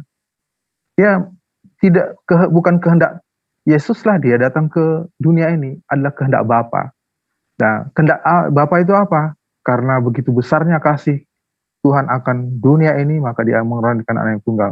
Nah, kehendak untuk menyelamatkan umatnya, maka dia mengutus ke Yesus. Itu betul yang dibilang tadi. Yang berkehendak itu bukan Yesus, bukan dia berkehendak datang ke dunia ini, tapi karena kehendak dari Bapa. Yang kedua, tadi Mas Juma bilang bahwa Quran dan Alkitab itu memiliki sumber yang sama. Tapi menurut saya, sepengetahuan saya itu tidak sama. Nah, coba Bang Juma tunjukkan kesamaan sumber. Kalau Alkitab jelas dari Taurat yang dari Yahudi. Nah, sekarang Al-Quran sendiri itu sumbernya dari mana? Apa kaitannya dengan sumber-sumber yang datangnya dari Yahudi? Terima kasih. Oke, makasih. Ditampung aja Bang Juma dulu. Dr. Mahadi silakan. Baik, tadi saya ada pertanyaan belum dijawab Pak Juma. Pertama tadi, Lukas 24 ayat 45, itu Yesus membuka pikiran baru mereka mengerti kitab suci. Memang alurnya itu untuk murid Yesus. Karena di Yohanes 20 ayat 9, sebab selama ini mereka belum mengerti isi kitab suci yang mengatakan bahwa ia harus bangkit dari antara orang mati. Padahal Yesus sudah mengatakan di Lukas 24 ayat 46, ada tertulis demikian, Mesias harus menderita dan bangkit dari antara orang mati pada hari ketiga. Tertulis juga di Matius 16 ayat 21, sejak waktu itu Yesus mulai menyatakan kepada murid-muridnya bahwa ia harus pergi ke Yerusalem dan menanggung banyak penderitaan dari pihak tua-tua, imam-imam kepala dan ahli-ahli Taurat, lalu dibunuh dan dibangkitkan pada hari ketiga. Jadi ketika Yesus mengatakan kepada murid-muridnya, murid-murid Yesus tidak mengerti. Itu. Yang kedua tadi tentang Matius 11 ayat 23, ayat 27, bahwa tidak akan bisa mengenal Yesus kalau Bapa tidak berkenan memberitahukannya. Itu belum ditanggapi Pak Juma. Terus di ayat lain, Yesus berkata juga kepada orang-orang Farisi bahwa di Yohanes 8:19, maka kata Yesus kepadanya, di manakah Bapamu? Jawab Yesus, baik aku maupun Bapakku tidak kamu kenal. Jikalau sekiranya kamu mengenal aku, kamu juga mengenal Bapakku. Jadi pernyataan-pernyataan Yesus ini sebenarnya sudah harus dimengerti. Kalau mengenal Bapa, otomatis akan mengenal Yesus. Kalau melihat Bapa, otomatis akan melihat Yesus. Sebaliknya, Yohanes 14 ayat 9, jika engkau melihat aku, kamu juga melihat Bapa. Di ayat terakhir yang tadi saya cari-cari nggak dapat, bahwa aku senantiasa, Yohanes ayat Yohanes 5 ayat 23, supaya semua orang yang menghormati anak sama seperti mereka menghormati Bapa. Barang siapa tidak menghormati anak, ia juga tidak menghormati Bapa yang mengutus dia. Jadi intinya Pak Juma, di Matius 11 ayat 27, kalau tidak Bapa yang memberitahukan siapa Yesus, nggak bakalan kenal siapa itu Yesus. Demikian Pak Juma. Oke, Dr. Mahdi, Lukas 24, 45, 46, Matius 11, 20, ada Pak Nyoman, Lentera Kecil, Pak Yuda, dan Dr. Mahdi, ditampung semua, mudah-mudahan bisa diakomodir semua oleh Bang Juma. Silakan.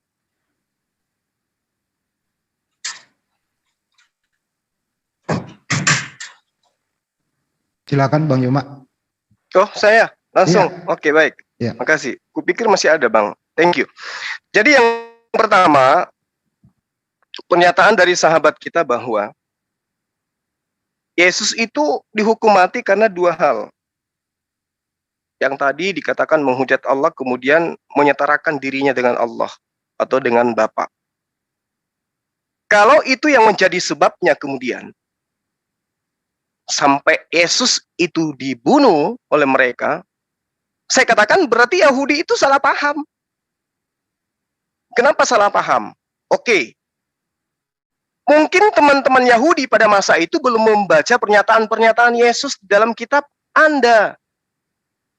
Tapi Anda yang telah membaca pernyataan-pernyataan Yesus dalam kitab Anda, masih juga menganggap Yesus menyamakan dirinya dengan Tuhan, berarti Anda 2 kali lebih jahat, lebih 2 kali menjadi orang yang kemudian tidak menggunakan akal, karena sudah dinyatakan dalam sebuah kitab yang Anda anggap suci tentang Yesus.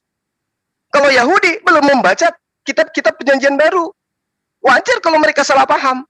Tapi kalau Anda yang sudah paham, aku tidak dapat berbuat apa-apa dari diriku sendiri. Aku akan pergi kepada Bapakku dan Bapakmu karena Bapakku lebih besar daripada aku. Tidak ada yang tahu hari kiamat kecuali Bapak. Aku anak tak tahu. Kalau Anda yang sudah membaca pernyataan-pernyataan Yesus masih juga sama dengan Yahudi, saya katakan Anda 2 kali lebih jahat daripada mereka. Anda sudah membaca kitab suci yang Anda katakan suci.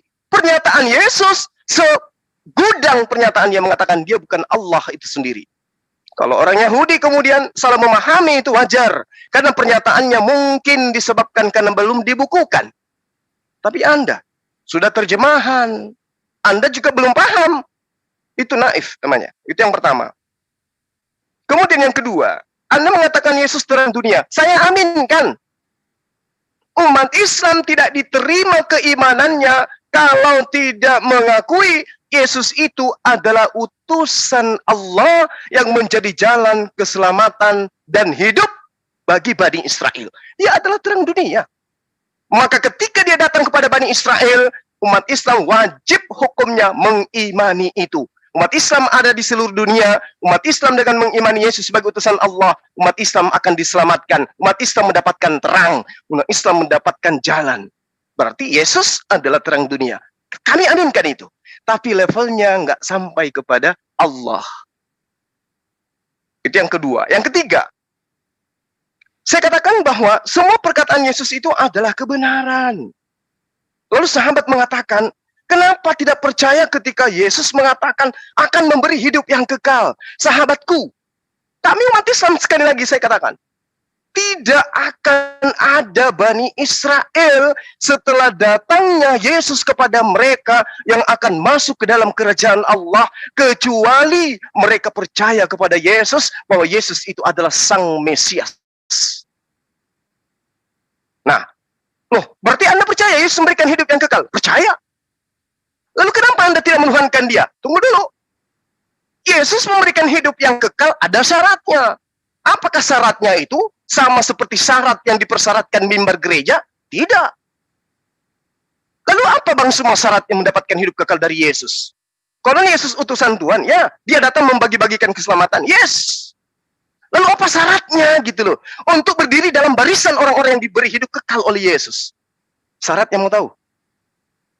Ambil Bible, buka Matius nomor 16 ayat 16 sampai sekian. Baca. Anda akan tamat dan akan mendapatkan hidup yang kekal di situ. Itu pertama. Lalu kedua apa lagi?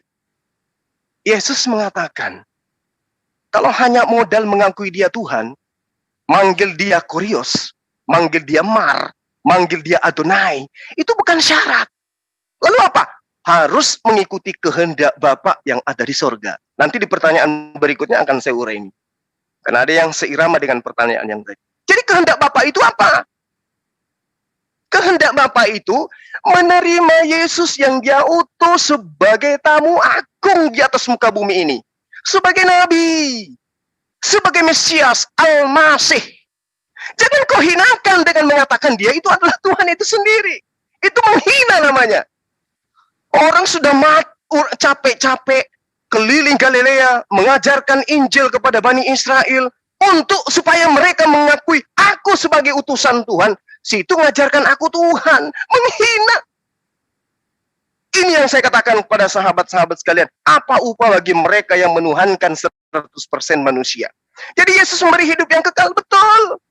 Tapi hidup yang kekal itu Yesus berikan kepada mereka yang menjalankan dengan setia hukum Tuhan. aturan Tuhan, perintah Tuhan, hukum-hukum Tuhan, ketetapan-ketetapan Tuhan yang termaktub di dalam kitab para nabi, Nevi'im, dan juga kitab Yesaya, kitab daripada Torah itu sendiri. Itu syaratnya. Jadi tidak kemudian menjadi apa yang diterangkan oleh Paulus, siapa yang mengaku dengan mulutnya dan apa yang diimani, apa yang dikatakan mulutnya diimani sepenuh hati bahwa Yesus itu adalah Tuhan, maka dia diselamatkan. Tidak sama sekali. Itu tidak masuk poin. Baca Matius 5, nomor 17, nomor 18, nomor 19. Syarat mendapatkan hidup kekal menurut Yesus, saya ulang sedikit. Syarat untuk mendapatkan hidup yang kekal, yaitu hidup mendapatkan kerajaan Allah, tempat tertinggi di kerajaan Allah adalah apa? Mengamalkan hukum Taurat dan mengajarkan kepada orang lain. Catat, itu rahasia mendapatkan hidup kekal dari Yesus. Kemudian, terakhir dari sahabat saya, sperma Daud. Yesus bukan dari sperma Daud.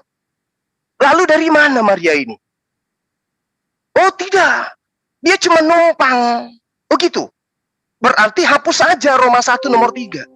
Dalam bahasa original teksnya di situ diterangkan, Yesus berasal dari spermatos Daud. Hapus itu. Hilangkan itu data. Supaya betul-betul Yesus itu tidak berasal dari sperma. Karena faktanya, secara struktural manusia, sebagai dokter ada di tengah-tengah kita, harusnya tahu manusia tercipta setelah Adam semua berasal daripada apa? Sel-sel yang dibutuhkan oleh tubuh manusia. Yesus berasal dari saripati yang ada pada diri Maria. Maria makan apapun, itu akan masuk mengalir melalui pusar, sampai kepada darah, sendi, tulang, daging, dan semua yang dibutuhkan oleh Yesus berasal dari apa yang tertangkum di dalam diri Maria. Jadi kalau demikian, tidak salah Roma 1 nomor 3 yang mengatakan Yesus berasal dari sperma Daud. Kenapa? Karena silsilahnya jelas. Anda boleh baca di dalam Matius dan juga Lukas. Itu yang terakhir. Kemudian penanyaan yang kedua, kehendak Bapa. Nah, sahabat saya, tidak semua orang yang menyeru kepada aku, walaupun dia sudah bermujizat, mengusir setan, ya, bernubuat demi namaku, tidak akan masuk ke dalam kerajaan Allah, melainkan mereka yang melakukan kehendak Bapakku yang ada di surga. Apa kehendak Bapakku? Nih, saya kasih rahasianya. Yang pertama, kehendak Bapa, hidup menurut ketetapanku, dan tetap mengikuti peraturanku dan berlaku setia, maka itu adalah orang yang benar. Dan ia pasti memperoleh hidup. Demikianlah firman Tuhan. Yehezkiel 18 nomor 9. Lalu kemudian, Yehezkiel 20 nomor 19, akulah Tuhan Allahmu. Hiduplah menurut ketetapanku, dan lakukanlah peraturan-peraturanku dengan setia. Itu kehendak Bapa. Ulangan 11 nomor 1, haruslah engkau mengasihi Tuhan Allahmu dan melakukan dengan setia kewajibanmu terhadap dia. Dengan cara apa? Dengan senantiasa berpegang pada segala ketetapannya, peraturannya, dan perintahnya. Itu ketetapan dan itu adalah kehendak Bapa. Kalau Anda, sahabat saya, menolaknya, tunjukkan inti daripada iman Anda. Apa upah bagi mereka yang menyembah anak Maria? Kalau bukan yang saya jelaskan kehendak Bapa itu tadi, berarti kehendak Bapa adalah menuhankan anak Maria. Apa upahnya? Jelaskan. Adakah upah bagi mereka yang menyembah kepada Yesus, anak manusia itu? Kalau percaya, ya kerajaan Allah. Nah kalau percaya, apakah sampai pada poin penyembahan kepada Yesus? Tidak. Justru kalau percaya Yesus, maka kita akan memurnikan akidah. Yesus hanya sebagai utusan Tuhan. Simon, menurutmu aku ini siapa? Kata Yesus. Engkau adalah Mesias, anak Allah yang maha tinggi. Subhanallah. Mesias bagi Bani Israel itu adalah manusia yang diurapin. Manusia, bukan Tuhan yang diurapin. Kemudian, pertanyaan kedua, dari pertanyaan kedua, sumber yang sama, Al-Quran, Alkitab. Sahabatku, Al-Quran menerangkan begini. Bismillahirrahmanirrahim. Innal ladina amanu wal ladina hadu wan nasara wassabiina man amana billah wal yaumil akhir wa amila salihah falahum ajruhum 'inda rabbihim wala khaufun 'alaihim wala hum yahzanun. Orang Yahudi, orang Nasara, orang Sabi'in, siapapun di antara mereka yang beriman kepada Allah. Coba. Berarti sumbernya kita itu sama. Cuman ada di antara kita kemudian yang diselewengkan dan kita aminkan. Sumber kita itu sama. Innal ladzina amanu wal ladzina hadu wan nasara was-sabiin man amana billah, yang beriman kepada Allah. Lalu muncul pernyataan kemudian, wah, Islam ini kan Tuhannya Tuhan baru. Tuhan yang kemudian datang di abad ke-6 katanya. Subhanallah. Di dalam kitab Kejadian 17, Allah menerangkan kepada anak-anak keturunannya, wahai Abraham, aku akan menjadi Tuhanmu. Siapa yang mengatakan begitu? Tuhannya Abraham. Apakah kita bisa membantah karena kita ini Kristen? Membantah kemudian mematahkan kemudian argumen Tuhan. Karena kita ini Kristen, orang yang mengaku lebih intim dengan Yahudi, maka kita punya hak untuk kemudian mematahkan argumen Tuhan. Wahai Abraham, aku akan menjadi Tuhanmu, Tuhan anak-anakmu, Tuhan keturunanmu secara turun, temurun. Itu sudah bahasa Indonesia. Kita belum mengerti juga. Di situ Tuhannya Abraham memproklamirkan dirinya untuk menjadi Khalik, untuk menjadi sembahan, untuk menjadi Tuhannya Bani Israel dan Bani Ismail. Jangan karena kita Kristen membatalkan perintah Tuhan, membatalkan apa yang kemudian Tuhan telah proklamirkan di depan Abraham. Kita tidak punya hak untuk membantah itu. Makanya sekarang siapa di antara kita yang menyangkal Tuhan, menyangkal Bapa? Kristen. Karena pernyataan Tuhan untuk dijadikan Tuhan bagi Ismail dan juga Ishak itu dibatalkan. Tuhannya umat Islam itu beda. Kita sama Yahudi sama. Tapi Yahudi mah nggak nyembah Yesus. Yahudi menyembah Allah. Tauhid. Itu poin terakhir dari sahabat saya. Kemudian yang ketiga. Tadi dikatakan Lukas 24 nomor 45. Sahabatku, saya ulang berapa kali supaya Anda bisa ngerti itu loh. Ya, Yesus membuka pikiran mereka sehingga mereka mengerti kitab suci. Setelah mereka mengerti kitab suci, apa yang menjadi ending? Mereka memuliakan Allah. Di mana Allah itu menurut Yesus dalam Yohanes 17 nomor 3, hidup kekal itu adalah mereka mengenal Engkau satu-satunya Allah yang benar. Berarti yang harus dimuliakan adalah yang satu-satunya itu, Allah yang benar itu. Setelahnya, baru kemudian memuliakan Yesus sebagai utusan Allah. Sebenarnya yang tidak mengerti kitab suci itu siapa sebenarnya Pak Dokter? Saya atau Anda? Kan gitu poinnya. Anda mengaku ngerti, pikiran Anda dibuka. Tapi ketika kemudian Yesus mengatakan, aku memberi hidup yang kekal. Orang kaya yang datang kepada Yesus. Apa yang hendak aku lakukan olehmu, atas arahanmu, atas perintahmu, agar aku memperoleh hidup yang kekal. Guru yang baik. Ada apa engkau mengatakan aku baik? Hanya ada satu yang baik, yaitu engkau melakukan perintah Allah. Lalu kemudian, apa itu? Jangan menyembah ilah lain. Hormati orang tuamu. Jangan mengingini harta orang lain. Jangan bersaksi dusta. Dan semua itu sudah aku lakukan, wahai Yesus, utusan Tuhan. Kalau begitu tinggal satu. Apa itu? Bersedekah, berinfak. Dan setelah kamu bersedekah dan berinfak setelah menjual hartamu, datanglah kepadaku, jadilah pengikutku, ikutilah aku. Jadi kalau Yesus mengatakan harus mengikuti dia, ikuti dia. Apa yang dikatakan Yesus di dalam kesaksiannya? Yohanes 5 nomor 27. Atau nomor 36, sorry. Apa kesaksiannya dia? Aku punya kesaksian yang lebih penting dari kesaksian Yohanes. Sahabat-sahabat Kristen, Kalau Yesus sudah mengatakan demikian, aku punya kesaksian yang lebih penting dari kesaksian Yohanes. Siapa kita ini yang umat yang datang belakangan tidak percaya kepada kesaksian Yesus? Oh, dia nabi, dia Mesias, katanya dia gembala yang baik. Ayo mari kita percaya. Aku punya kesaksian yang lebih penting dari kesaksian Yohanes. Apa itu? Bahwa semua pekerjaan yang aku lakukan di depan Bani Israel, pekerjaan itulah yang bersaksi tentang aku, bahwa engkau yang telah mengutus aku. Masih ada kesaksian lain? Ada. Apa kesaksian lain itu? Dari gereja. Apa kesaksiannya? Yesus itu adalah Tuhan yang datang mengambil rupa manusia, menjadi manusia, bangkit mati, bangkit pada hari ketiga. Itu kesaksian baru. Itu tidak ada artinya kesaksian itu. Kenapa? Karena kesaksian Yohanes kalah penting dari kesaksian Yesus. Apakah hari ini kita mau mengaminkan kesaksian gereja lebih penting dari kesaksian Yesus? No, katakan tidak.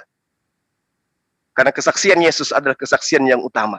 Dialah jalan, dialah keselamatan, dialah hidup. Bukan Paulusnya yang menjadi jalan kehidupan dan keselamatan. Yang menjadi jalan keselamatan adalah Yesus. Apa itu? Sembahlah Allah, Tuhanku dan Tuhanmu. Datanglah kepada saudaraku Maria, katakan kepada mereka, aku pergi kepada Bapakku dan Bapakmu, Tuhanku dan Tuhanmu. Itu pernyataan Yesus. Kemudian yang terakhir, tidak akan mengenal Yesus kalau Bapa tidak berkenan. Kalau tidak ada Bapa, kalau tidak kenal Bapa, maka tidak kenal Yesus. Kalau tidak kenal Yesus, maka tidak kenal Bapa. Betul. Betul 100%. Saya katakan betul, Anda betul kali ini. Pernyataan terakhir Anda itu adalah betul 100%. Siapa yang mengenal Yesus tentu mengenal Bapa. Yang tidak mengenal Yesus tidak mengenal Bapa. Itu betul. Kalau Anda mengenal Yesus, maka Anda akan menuhankan Allah satu-satunya pencipta langit dan bumi. Dan kalau Anda mengenal Allah pencipta satu-satunya, Anda tidak akan mungkin buta meraba-raba tentang Yesus. Kenapa? Yesus nyata manusia yang diutus untuk menyatakan Allah. Wahai Bani Israel, aku adalah utusan Allah kepadamu. Allah kemudian datang menurut versi Kristen. Inilah anakku yang kukasihi, sahabatku. Kuping kita yang sering ke gereja itu sering dikhutbahi oleh pendeta. Apa kata pendeta? Inilah Yesus Kristus, anakku yang kukasihi. Ngerti enggak kalau anak dikasihi? Kalau anak dikasihi, satu, nggak mungkin dibunuh. Kedua, nggak mungkin dihinakan. Ketiga, nggak mungkin dinistakan. Keempat, nggak mungkin diolok-olok. Apalagi sampai diludahin. Ya, dipukul mukanya, ditonjok, diseret, diludahin, diseret, bahkan dimaki-maki dan dibunuh. Katanya dikasihi. Secara logika aja sudah nggak nyambung di situ. Makanya di dalam konsep Islam dan juga konsep Yesus, Ibrani 5 nomor 7 menurut pengajaran Paulus kepada Bani Israel, karena dia adalah ahli Torah, sebagai manusia dia telah memanjatkan doa kepada Allah, dan atas ketaatannya sebagai orang yang benar, sebagai orang yang soleh, doanya dikabulkan. Berarti dia diselamatkan dari maut. Nah, ini poin terakhir dari sahabat. Kalau Anda mengenal Yesus, mustahil Anda tidak mengenal Allah. Tapi kalau Anda hanya meraba-raba tentang Yesus, maka Anda pun akan meraba-raba tentang Allah.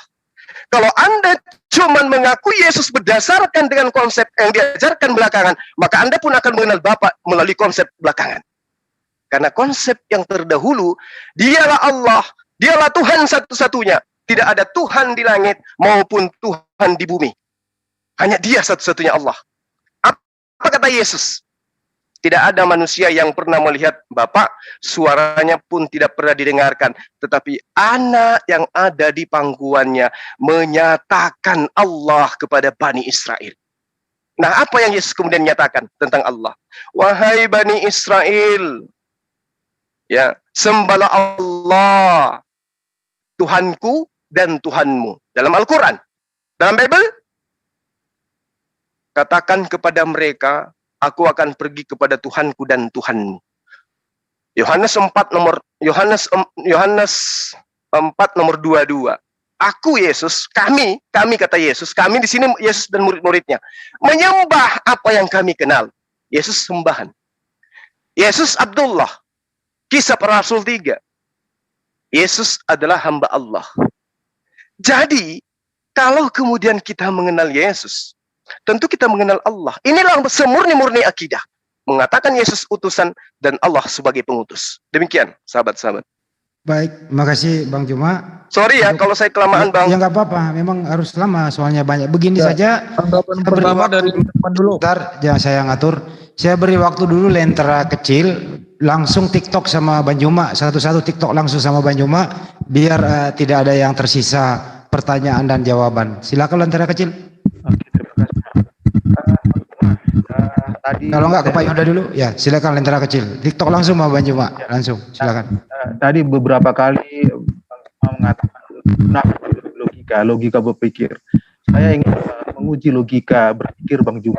Yang lain tolong di mute dong, ngebrom itu mengganggu suara. Tolong dibantu. Pak Yuda di mute dulu. Oke, lanjut Pak lentera kecil. Nah, tadi menjawab bahwa itu sumbernya sama. Saya kembali ke awal, sumbernya sama. Nah, kita berlogika, secara logika sehat. Ya, ini manusia berlogika sehat.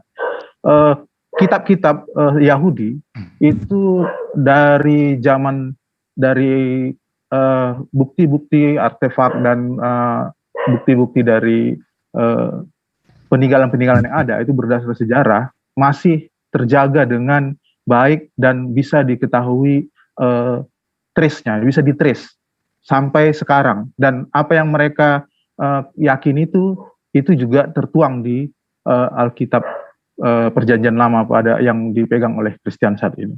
Nah, sekarang tadi ada pernyataan Bang Juma mengatakan bahwa yang ada penyelewengan di sana. Nah, tolong Bang Juma buktikan itu terkait bagaimana bisa meyakini bahwa Al-Quran itu juga bersumber sama yang di atas. Tidak, kalau sumbernya dari Al-Quran itu ibaratnya kita pengklaim yang sepihak. Nah, kita berdasarkan logika sekarang. Tunjukkan datanya itu bahwa memang itu satu sumber gitu. Itu yang Baik. Baik, sahabatku, terima kasih ya. Begini, saya urai sedikit. Kami umat Islam itu tidak dilahirkan dari konsep perjanjian baru, perjanjian lama, kemudian lahir Al-Quran. Bukan seperti itu adanya.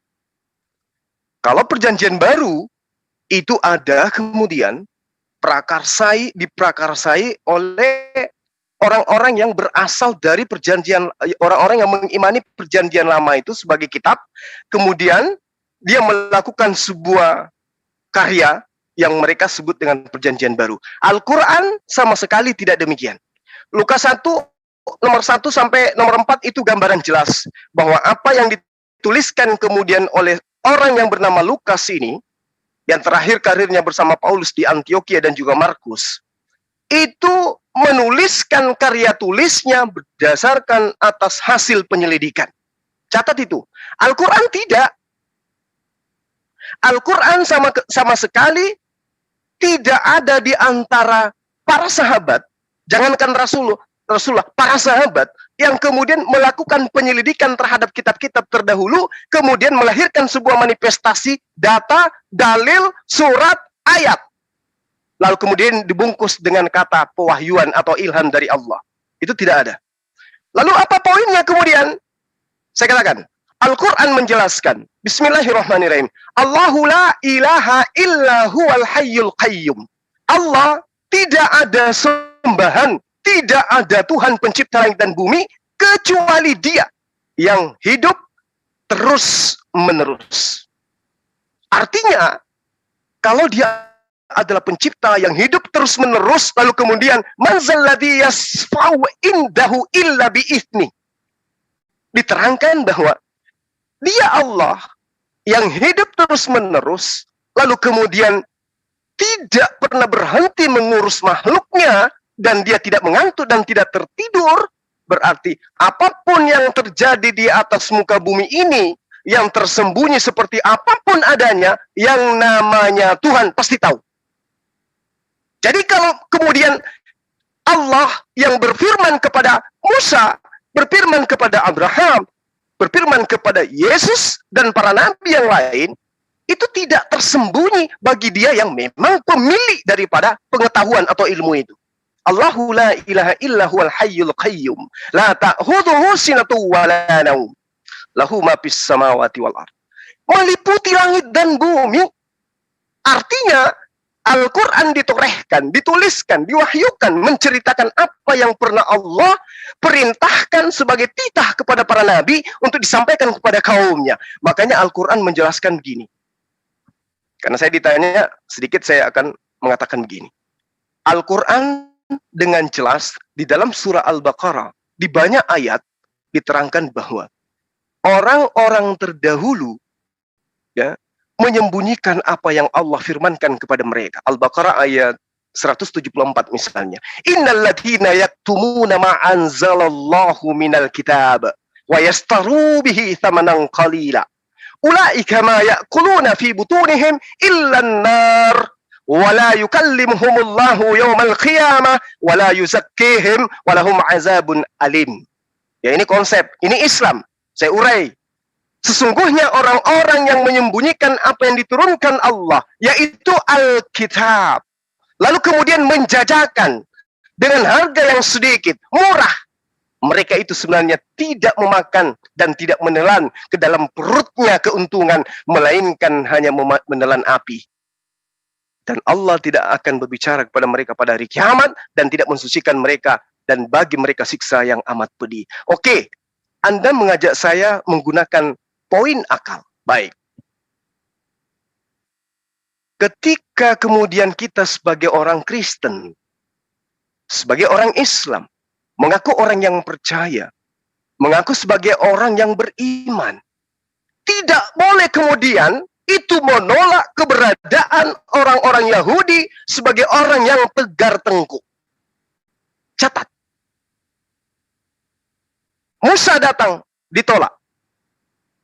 Yesus datang, ditolak. Bahkan kalau Anda termasuk orang-orang yang rajin belajar, Anda akan menemukan poin per poin di mana orang Yahudi kegemarannya adalah membunuh para nabi.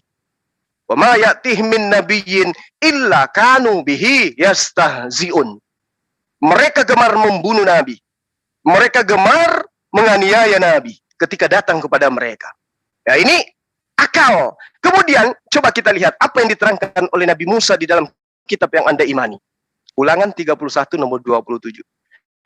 Sebab aku mengenal kedegilan dan tegar tengkukmu. Musa mengenal kedegilan dan tegar tengkuk kaumnya Bani Israel. Sedangkan sekarang saya masih hidup di tengah-tengah kamu. Kamu sudah menunjukkan kedegilanmu terhadap Tuhan. Apalagi nanti sesudah aku mati. Sahabatku, Musa yang adalah nabi yang menjadi sandaran kemudian nubuatannya dalam Ulangan 18 mendudukkan Yesus yang Anda tuhankan sebagai nabi yang sama seperti Musa. Ternyata pioner yang adalah Musa menurut Anda itu telah memproklamirkan kedegilan Bani Israel. Aku masih hidup, kata Musa. Kamu sudah membangkang, apalagi aku setelah mati nanti. Nah sekarang secara logika, ketika masih sama Musa, mereka mengadili dan menghakimi, bahkan mereka degil terhadap perintah Tuhan, membelakangi perintah Tuhan. Bagaimana setelah dia mati Musa itu? Musa masih hidup, Tauratnya dibantah. Apakah mungkin begitu Musa mati, mereka menjadi orang yang saleh? Mereka menjadi orang yang taat. Mereka mentaati hukum Taurat. Mereka menghafalkan hukum Taurat. Mereka menghafalkan ayat-ayat dalam kitab Taurat, lalu kemudian disampaikan kepada muridnya, lalu murid ke murid, lalu murid ke murid, lalu murid ke murid, sampai kepada penulis kitab Anda. Usianya kurang lebih 1.700 tahun. Siapa yang bisa menjamin dari Musa kepada siapa, kepada siapa, kepada siapa, kepada siapa, kepada siapa, sampai kepada kalian, teman-teman Kristenku yang saya kasihi.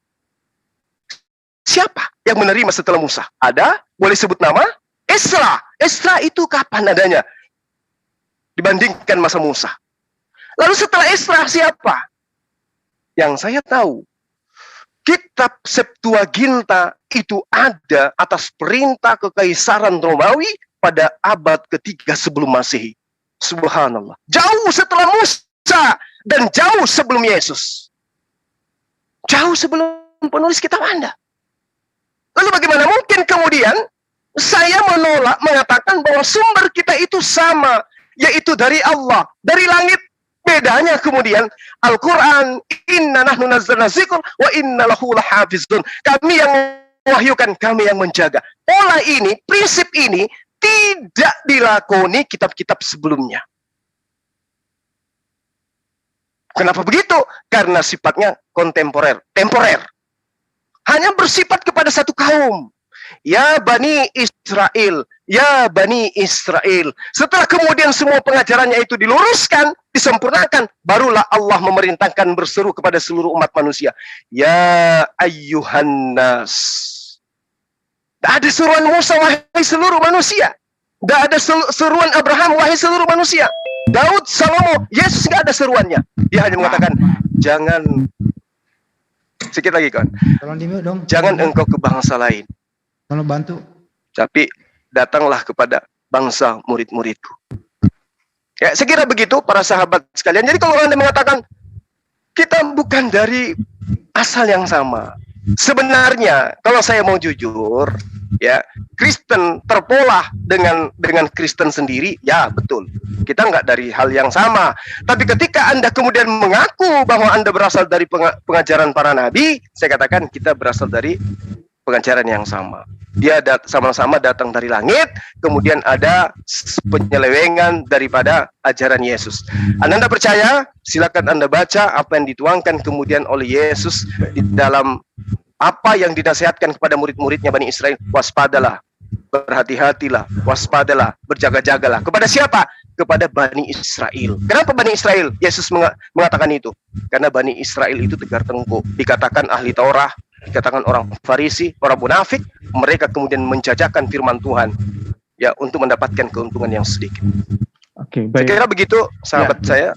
Oke, makasih banyak Pak. Sebentar Pak Yuda ya, lentera kecil dulu biar habiskan waktunya. Saya beri waktu sekali lagi, silakan. Poin yang saya tanyakan ternyata tapi mic Anda bermasalah ini. Halo. Jangan sambil dicabut casnya dulu. Oh ya. Saya. Kok ada suara kresek-kresek? Waduh, suaranya nggak bisa clear. Halo. Halo. Ya, udah. Silakan. Poin yang saya mau sampaikan itu tidak terjawab menurut saya apa yang saya sampaikan. Pertanyaan begini, kalau memang tidak kita bisa mengacu kepada bukti sejarah, apa bedanya dengan pengajaran Lia Eden? Ya, dia bisa menyatakan tiba-tiba sekarang ini firman dari Tuhan. Lalu dia bisa meyakinkan bahwa itu adalah firman Tuhan tanpa ada bukti sama sekali. Jadi apa bedanya gitu? Nah, kalau Bang Juma bilang itu tidak sejarah, tidak mengikuti, tetapi paling tidak itu sudah mendekati zaman di mana firman itu diturunkan. Kemudian itu kitab Yahudi itu dari dulu sampai sekarang itu sama. Sebelum munculnya kekristenan juga, kitabnya itu masih sama. Apalagi munculnya Al-Quran. Nah, pertanyaannya, bagaimana itu bisa secara logika tiba-tiba pernyataan itu muncul bahwa itu diselewengkan? Kalau bisa muncul seperti itu, kita bisa percaya lebih terbaru lagi. Dia Eden aja, itu lebih terbaru lagi. Karena dia hanya butuh keyakinan, ini dari Tuhan loh, tanpa bisa membuktikan secara bukti sejarah. Itu aja Bang Juma. Silakan Bang Juma, langsung di kantor.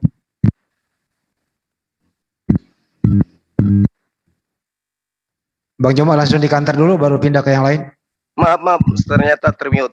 Saya ingin guyon menyikapi apa yang sahabat saya itu pertanyakan.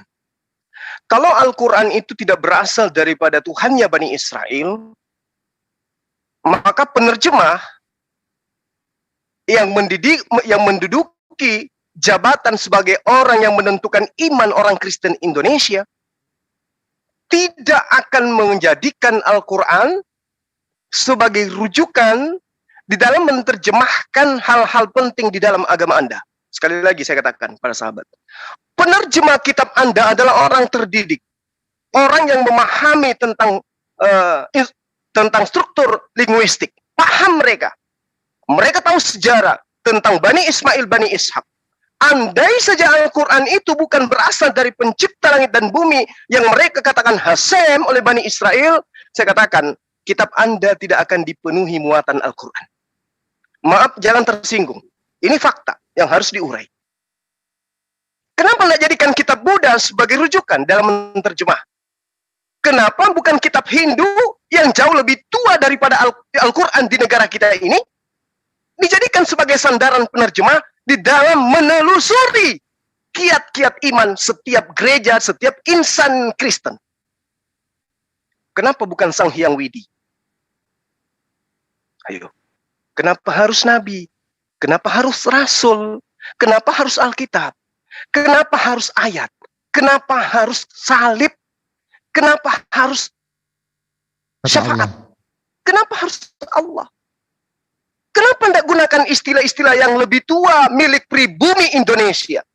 Yaitu kitab Veda, kitab Hindu, kitab Buddha. Kenapa harus Al-Quran?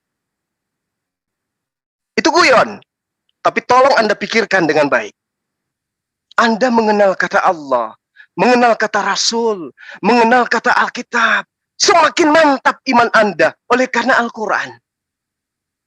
Andai saja Al-Quran tidak ada, saya yakinkan kitab Anda hari ini asapnya, rasanya, suaranya bernuansa paganisme Yunani. Tolong dicatat itu.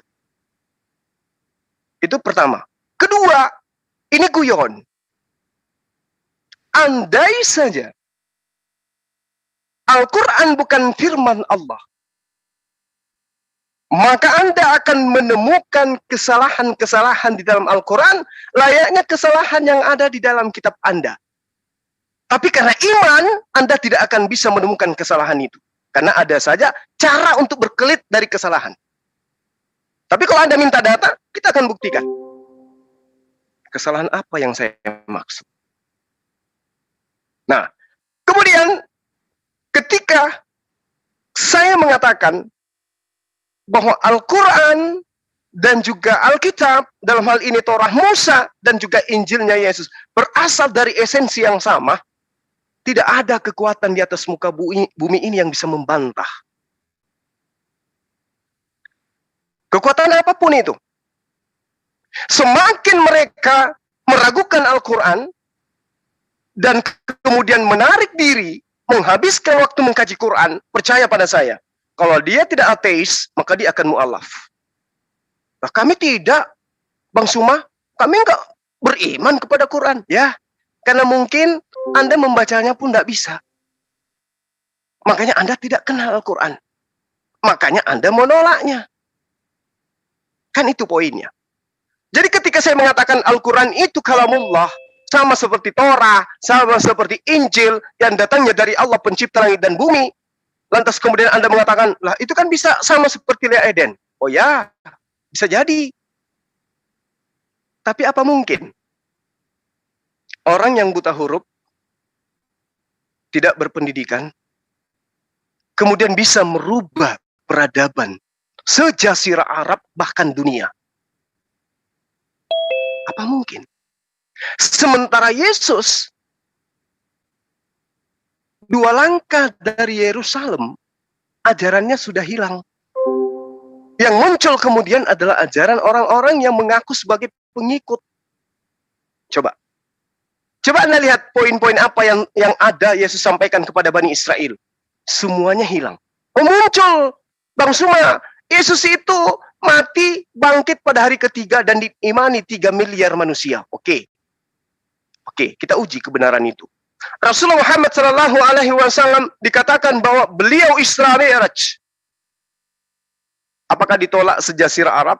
Tidak. Diimani, diaminkan oleh sejazirah Arab. Membuktikan bahwa itu mutlak kebenaran. Karena sudah lebih dari 2 yang mengaminkan. Dan dia datang kepada bangsa Tegar Tengko. Bangsa yang betul-betul jahil. Tapi kemudian mereka beriman. Bangsa Arab, bahkan sampai hari ini, kerajaan Allah berdiri kokoh, megah di sana. Sampai hari ini.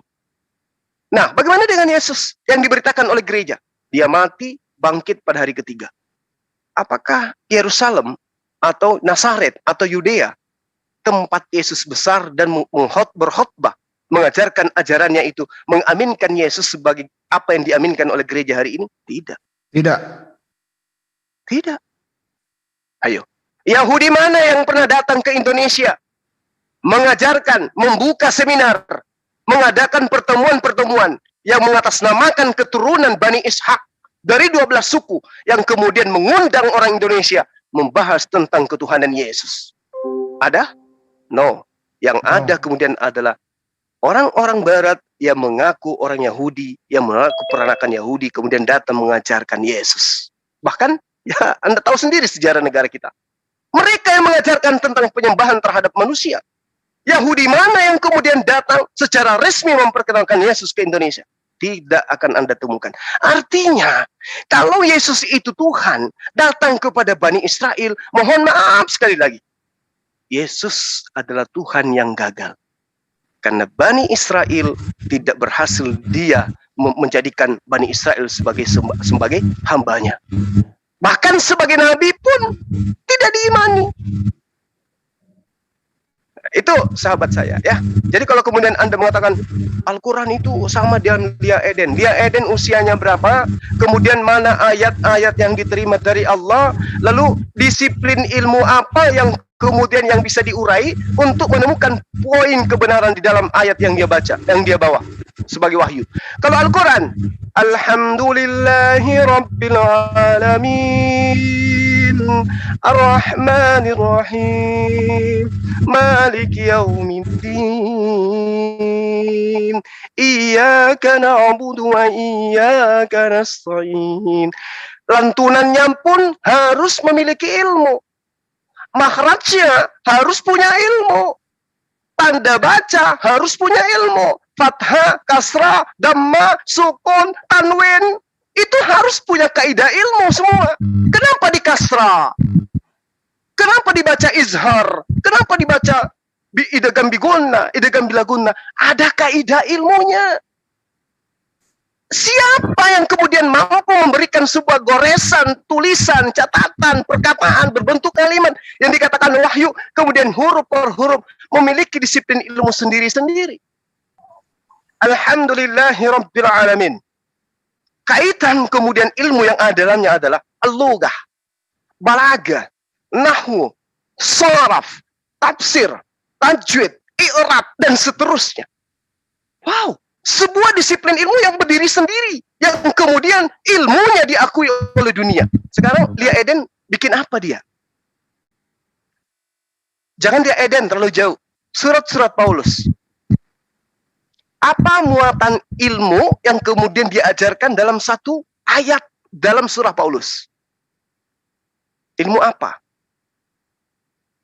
Selain eksegesis.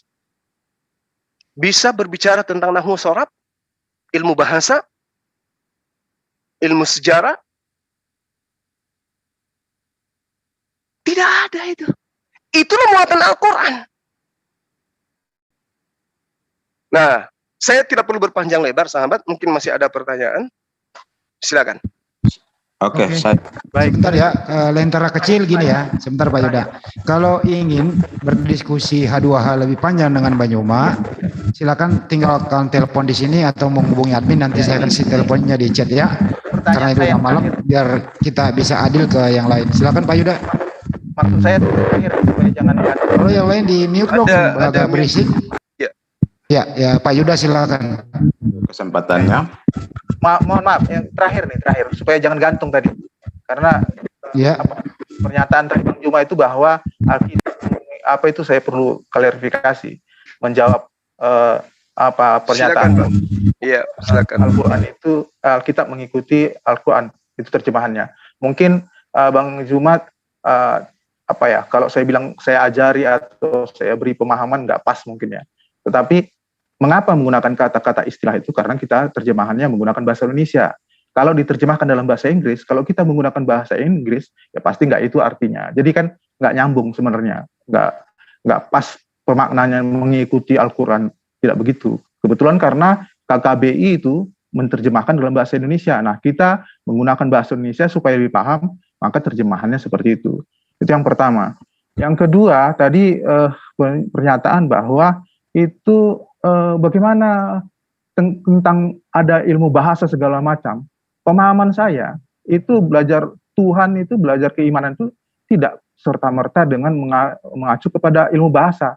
Semua bahasa itu ada ilmunya, cara baca, macam kanji segala macam, cara baca, metode-metodenya, bahasa Inggris juga ada metode-metodenya, tapi bukan itu kaitan dengan ilman. Nah, jadi kalau dikaitkan dengan Lia Eden, itu tadi dia menyatakan sepihak, tapi secara logika kita bisa menguji kebenaran dia itu adalah dengan sejarah, yaitu dengan peninggalan-peninggalan. Apakah itu kalimat itu sudah dituliskan atau sudah muncul pada abad yang berdekatan paling tidak, atau pada sejaman. Nah, kalau dibilang ini adalah firman Tuhan yang diberikan oleh Lia Eden, diberikan Tuhan pada bangsa Israel. Bangsa Israel itu tegar tengkuk. Kalau diuji secara karbon, itu kitabnya itu kan tidak memenuhi unsur, maka kita nyatakan itu tidak benar. Nah, logika berpikir sederhana, orang sains, orang yang berpendidikan, berilmu, itu pasti tidak hanya mengacu kepada yakin. Kalau yakin ya udah selesai kita. Tapi kita bisa menguji apakah betul itu muncul pada zaman yang sama atau apa. Itulah ukuran logika berpikir kalau menurut saya. Nah, itu aja Bang Juma. Jadi supaya tidak menjadi polemik nanti dikira betul pula itu Alkitab mengikuti Al-Qur'an. Tapi itu sebenarnya karena kaidah bahasa yang kita ikuti supaya kita lebih paham. Itu aja Bang Juma. Oke, Bang Lentera Kecil, apabila Anda ingin berdiskusi lebih panjang dengan Bang Juma, itu nomor saya ada di chat, nanti saya akan jadwalkan, hubungi saya. Di kantor dulu Bang Juma sebelum ke yang lain. Oke, baik sahabat saya. Jadi kalau Anda mengurai apa yang kemudian Anda jadikan alasan karena diterjemahkan ke dalam bahasa Indonesia. Sahabatku, kitab Anda itu direvisi. Hampir beberapa dekade kemudian direvisi. Kalau kemudian dengan alasan bahasa Indonesia, Rasul bahasa Indonesianya ada, utusan. Kenapa tidak menggunakan kata utusan? Bukankah bahasa kita sudah menyiapkan kata utusan itu? Sudah. Nabi. Ya, ada Bang. Nabi. Penerima firman. Penerima ilham. Penerima perkataan dari langit. Ada. Biblos. Buku. Ada. Lalu kenapa kemudian harus menggunakan bahasa Indonesia, bahasa Al-Quran, sementara bahasa Indonesianya ada? Gitu loh. Jadi bukan alasan. Misalnya Allah, kan selalu direvisi. Dan sudah paham bahwa Allah itu adalah nama pencipta langit dan bumi di dalam kitab suci Al-Quran. Kalau demikian, umat Kristen tidak mengimani itu, ya sudah ganti. Ada Tuhan, ada sembahan. Ganti. Ada Theos. Iya. Kenapa nggak diganti? Kenapa? Karena di Al-Quran itu ada kebenaran. Makanya harus menjadi patokan. Gitu loh Bang. Kalau Anda menolak 1000 alasan, faktanya sampai hari ini di kitab Anda itu ya bermandikan poin-poin Al-Quran di dalamnya. Mau tidak mau, suka ataupun tidak, itulah faktanya. Tanya kepada Lembaga Kitab Indonesia. Kenapa harus? Sudah cari kebenarannya, di mana yang benar? Sebentar Bang, tahu etika nggak sih? Ini udah diatur loh. Jangan panas. Saya kira begitu ya Bang Andi, karena mungkin kita sudah panjang ini Bang. Yang lain mungkin bosan mendengarkan suara saya. Enggak ada yang bosan. Justru mereka tertarik nih sama Bang Juma. Oke, saya gantikan lagi ke Pak Yuda dari tadi nih. Biar TikTok aja sama Bang Juma sebelum ke baru admin. Silakan Pak Yuda. Oke, terima kasih sekali lagi untuk waktunya. Sebelum saya bertanya kepada Bang Juma, ada beberapa hal yang perlu saya luruskan juga dari pernyataan-pernyataan Bang Juma ya. Misalnya, kenapa orang-orang Yahudi pada saat itu belum membaca tentang pernyataan-pernyataan Yesus dalam Alkitab. Alasannya karena belum dibukukan. Padahal dari kata Juma itu tadi. Padahal cerita di dalam Alkitab bicara langsung dengan orang Yahudi pada saat itu. Kemudian hal yang kedua yang saya perlu luruskan adalah bahwa Yesus adalah jalan kebenaran dan hidup. Itu bukan hanya untuk orang Yahudi. Itu kan dibilang barang siapa. Jadi barang siapa itu bukan orang Yahudi, tapi siapapun dia gitu. Jadi kemudian yang ketiga adalah mengaku Yesus sebagai Tuhan bukanlah sebuah penghinaan seperti yang Bang Zuma katakan ya. Kenapa saya berkatakan demikian? Karena bukan hanya Rasul Paulus yang mengajarkan bahwa Yesus itu Tuhan, tetapi rasul-rasul lain juga yang menjadi saksi hidup dari perjalanan Yesus. Itu mereka juga mengajarkan bahwa Yesus adalah Tuhan. Misalnya Rasul Petrus gitu. Kemudian tadi Bang Juma juga katakan bahwa orang-orang Yahudi tidak menyembah Yesus. Nah, sedangkan kenyataannya adalah bahwa orang Yahudi pada zaman itu ada yang percaya kepada Yesus. Mereka percaya sebagai Tuhan. Bahkan sampai pada hari ini, Bang Juma boleh ke Israel saja, lihat di sana. Di sana ada orang Yahudi asli, orang Israel asli, yang memeluk agama Kristen dan mempercaya bahwa Yesus itu Tuhan. Gitu. Kemudian ada satu pernyataan lagi bahwa kalau Yesus dia sebagai Tuhan, berarti dia Tuhan yang gagal. Gitu. Alasannya cuma karena orang Israel, bahkan tempat di mana Yesus hidup, bahkan Nazaret di mana Yesus tinggal di situ, tidak mempercayai dia sebagai Tuhan. Sebenarnya logikanya tidak seperti itu. Kenapa? Karena sebelum Yesus datang pun sebagai manusia, orang Israel itu sudah tegar tengkuk dan mereka menolak nabi-nabi yang menyampaikan kebenaran firman Allah. Gitu. Kemudian bahkan mereka membunuh nabi-nabi yang diutus kepada mereka. Gitu. Jadi itu bukan jadi satu alasan bahwa Yesus gagal sebagai Tuhan karena dia tidak bisa melakukan hal yang ini di Israel. Tidak bisa seperti itu. Kemudian tadi ada pernyataan lagi bahwa kita harus mengikuti perintah dan ketetapan Tuhan. Oke, saya setuju. Bahkan mengutip dari kitab Yehezkel dan sebagainya. Nah, pertanyaan saya, karena itu seakan-akan bahwa kami yang Kristen ini tidak mengikuti ketetapan. Nah, pertanyaan saya kepada Bang Juma bahwa kira-kira ketetapan apa dan perintah Tuhan manakah yang orang Kristen tidak lakukan? Gitu. Itu pertanyaan saya. Tolong dijelaskan supaya lebih detail bahwa jangan hanya ngomong perintah dan ketetapan, tetapi perintah dan ketetapan mana yang tidak dilakukan oleh orang Kristen. Sementara dalam kenyataan hidup kalau kami melakukannya, itu kami tidak perlu kasih tahu buat saudara-saudara Muslim atau kepada Bang Juma bahwa kami lakukan ketetapan ini. Tidak. Gitu. Misalnya pernah saya dengar dalam hal berpuasa, kami juga berpuasa. Puasa kami 40 hari. Gitu. Itu kami tidak perlu sampaikan kepada saudara-saudara kami lagi berpuasa. Oh tidak.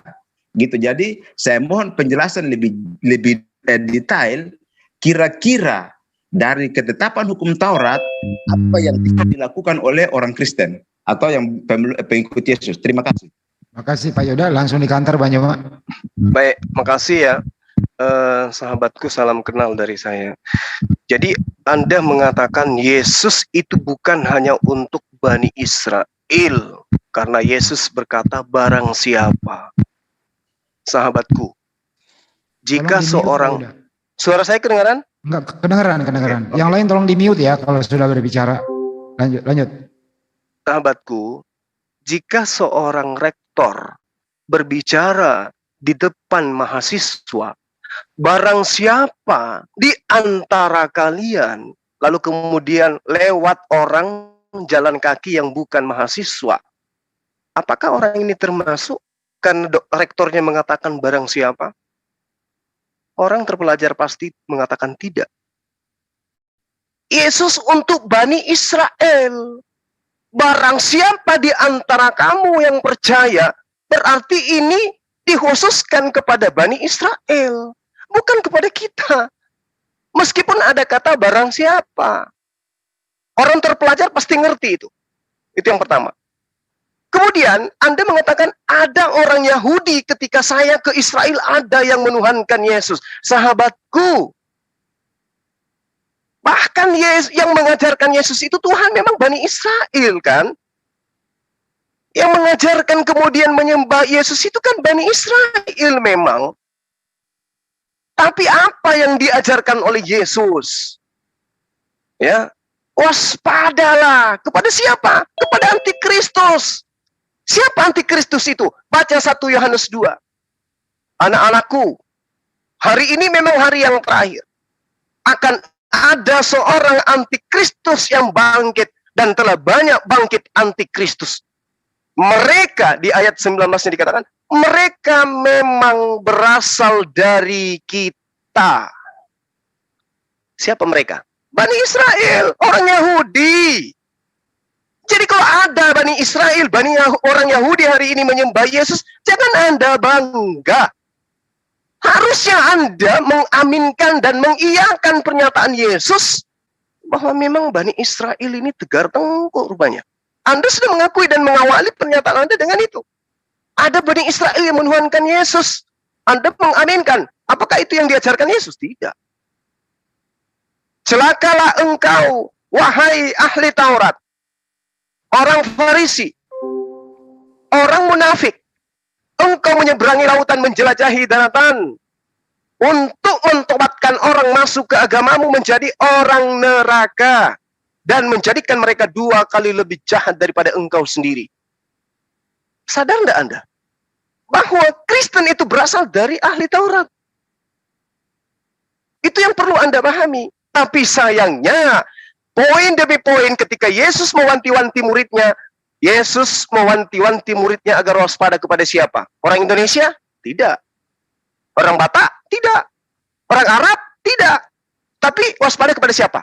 Orang Yahudi, ahli Taurat, orang Farisi. Coba. Berarti Anda sebagai Kristen harusnya mengambil pola mandi. Apa pola mandi itu? Bersihkan diri Anda dari pengajaran-pengajaran ahli Taurat yang tidak diajarkan oleh Yesus ketika dia mengajar, ketika dia menjadi guru. Itu yang kami temukan. Bahwa teman Kristen sapu rata, mengimani saja semua yang datang dari Bani Israel. Padahal sungguh Yesus meminta murid-muridnya agar waspada kepada Bani Israel. Itu yang kedua. Yang ketiga, ya, Yesus dibunuh. Nabi-nabi dibunuh. Anda mengatakan tidak gagal. Yesus, saya katakan kepada Anda, aku diutus kepada domba-domba yang hilang dari Bani Israel. Pergilah ke seluruh bangsa, beritakan Injil kepada mereka. Siapa yang percaya dibaptis, siapa yang tidak percaya dihukum. Apakah itu terlaksana? Tidak. Kalau terlaksana, Anda akan membunuh saya hari ini. Ketika saya tidak percaya kepada Kristen, kepada Injil Anda akan membunuh saya. Anda hukum saya. Tapi Anda tidak laksanakan. Berarti perintah Yesus Anda tidak tunaikan. Siapa yang gagal?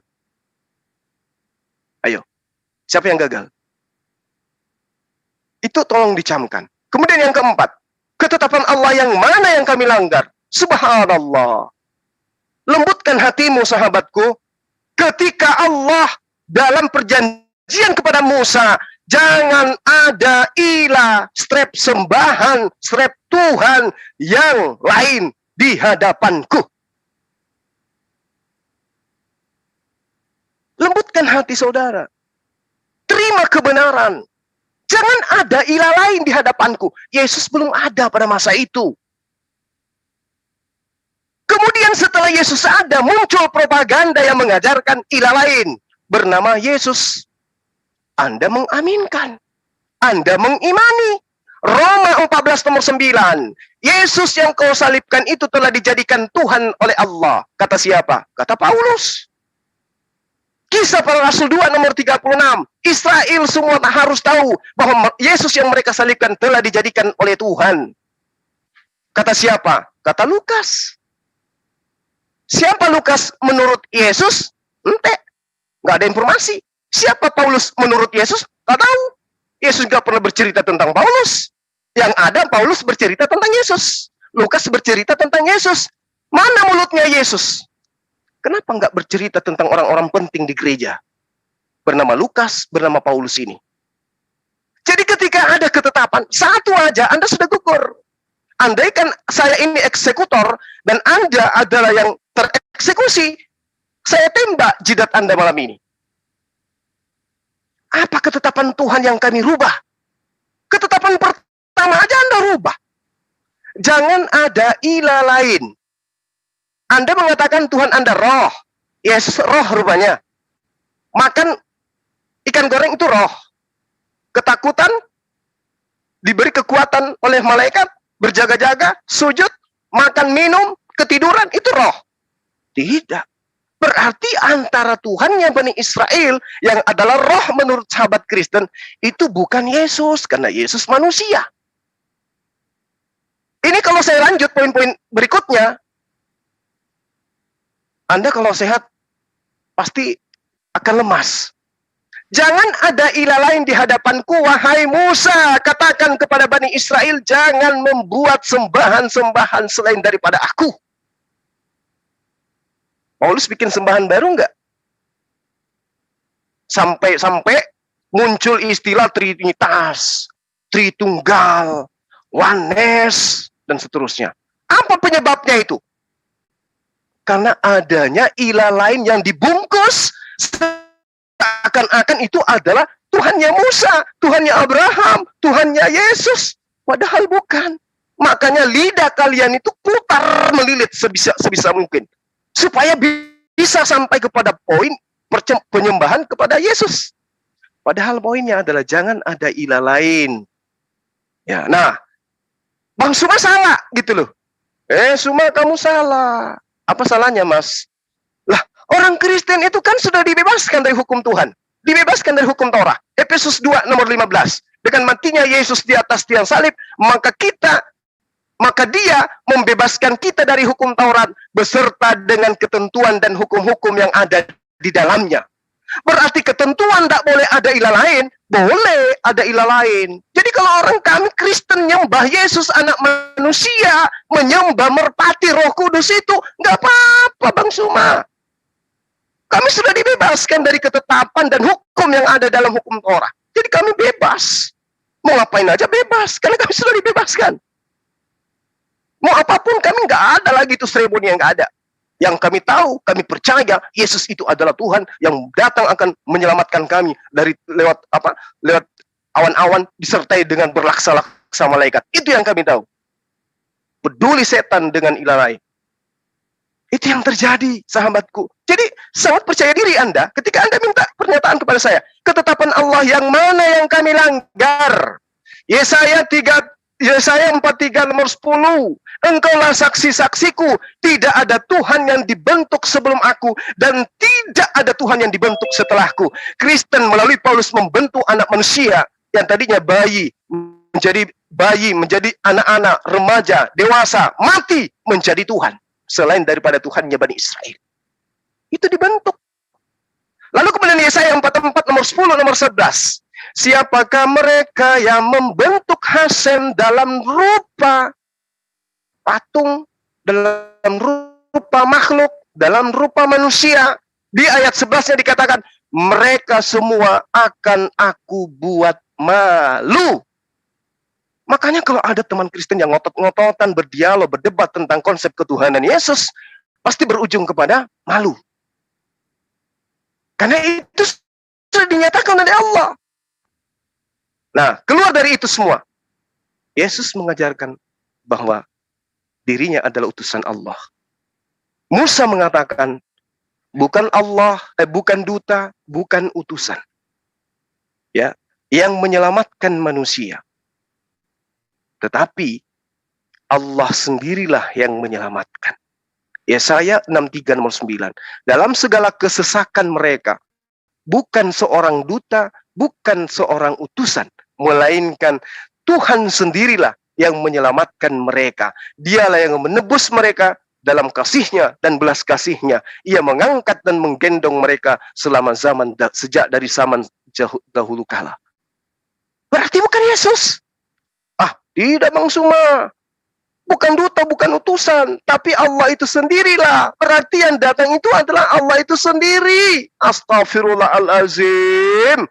Kalau Allah itu sendiri yang datang, maka dia akan mengajarkan konsep yang pernah dia ajarkan kepada Abraham, kepada Musa, kepada Daud, Salomo. Tapi apa yang diajarkan setelah dia datang? Aku datang bukan atas kehendakku sendiri. Aku berkata bukan dari diriku sendiri. Aku berbuat bukan dari diriku sendiri. Aku tidak dapat berbuat apa-apa dari diriku sendiri. Apakah ini yang disebut Allah yang bukan duta, bukan utusan? Tidak. Dia adalah utusan. Ya, aku adalah utusan Allah. Sekira begitu sahabat-sahabat sekalian, ini sudah larut. Bang Handi, udah lama Bang Handi, kasihan teman-teman narasumber yang lain gitu loh, Bang Handi. Mereka masih ada satu lagi loh. Sebentar Bang Juma. Ya Bang Yuda mau kantor dulu. Ya, Bapak. Lanjut. Oke. Ya. Tapi Bang Yuda, mohon jangan sambil dicas, agak browning. Saya tidak cas. Oke, lanjut Pak. Tadi Bang Juma sempat sampaikan tentang antikristus ya. Jadi antikristus itu sebenarnya adalah orang yang menyangkal Bapa maupun anak. Nah, kami Kristen tidak menyangkal itu, tidak melakukan itu. Kemudian tentang Tuhan penebus, itu saya setuju. Karena di dalam perjanjian lama itu kan orang Israel itu mereka menebus dosanya dengan mengorbankan domba dengan tujuan mengambil darahnya. Sama di dalam perjanjian baru Tuhan penebus itu adalah Yesus sendiri. Gitu. Mungkin ini Yesus domba, Bang. Yesus domba atau manusia, Bang? Dia, Yohanes mengatakan dialah anak domba Allah. Itu seperti itu, Pak. Oke, baik. Kemudian tentang Rasul Paulus tadi ya. Sebelumnya saya mau bertanya dulu buat Bang Juma. Kalau tidak salah, Al-Quran, mohon maaf ya kalau salah ya, Al-Quran itu kan ditulis oleh para sahabat ya? Iya. Oke, para sahabat itu menerima langsung dari Nabi Muhammad, betul? Iya, betul. Oke. Misalnya pada saat itu Nabi Muhammad misalnya meninggal ya, setelah Nabi Muhammad meninggal, pasti ada sahabat-sahabat yang masih hidup. Setuju ya? Siap. Oke, kemudian ada orang lain juga yang menghafal, karena diajarkan maka orang lain pun bisa menghafal ayat Al-Quran. Seperti saudara-saudara muslim sekarang banyak menghafal ayat Al-Quran. Nah, kalau di zamannya para sahabat, kalau ada penghafal lain yang di luar sahabat menghafal Al-Quran dan itu dinyatakan betul atau tidak sesuai yang diajarkan, itu pasti didengar langsung atau diakui oleh para sahabat, betul ya? Iya. Oke. Nah, saya sering dengar saudara-saudara muslim, khususnya debater muslim, selalu mengatakan bahwa seakan-akan ajaran Paulus itu dia bertentangan dengan ajaran Yesus, karena ajaran Paulus itu menuhankan Yesus. Sementara, kenapa tadi saya sempat bawa tentang para sahabat? Karena begini Bang Juma, Rasul Petrus sendiri sebagai orang yang hidup bersama dengan Yesus, dia tidak mempersalahkan apa yang ditulis oleh Rasul Paulus. Itu masalahnya, Pak. Kenapa? Karena di dalam 2 Petrus 3 ayat 15 sampai 16, karena Petrus ini dia adalah saksi hidup dari Yesus. Dan kalau misalnya apa yang ditulis oleh Paulus adalah atau apa yang diajarkan oleh Paulus adalah sebuah kesalahan, pasti dia menentang. Itu sudah pasti. Seperti kalau apa yang dihafalkan oleh orang lain yang di luar para sahabat dalam khusus tentang Al-Quran, dan kalau para sahabat mengatakan bahwa itu tidak benar, maka itu pasti tidak benar. Di dalam 2 Petrus 3 ayat 15 sampai 16 dikatakan begini, anggaplah kesabaran Tuhan kita sebagai kesempatan bagimu untuk beroleh selamat.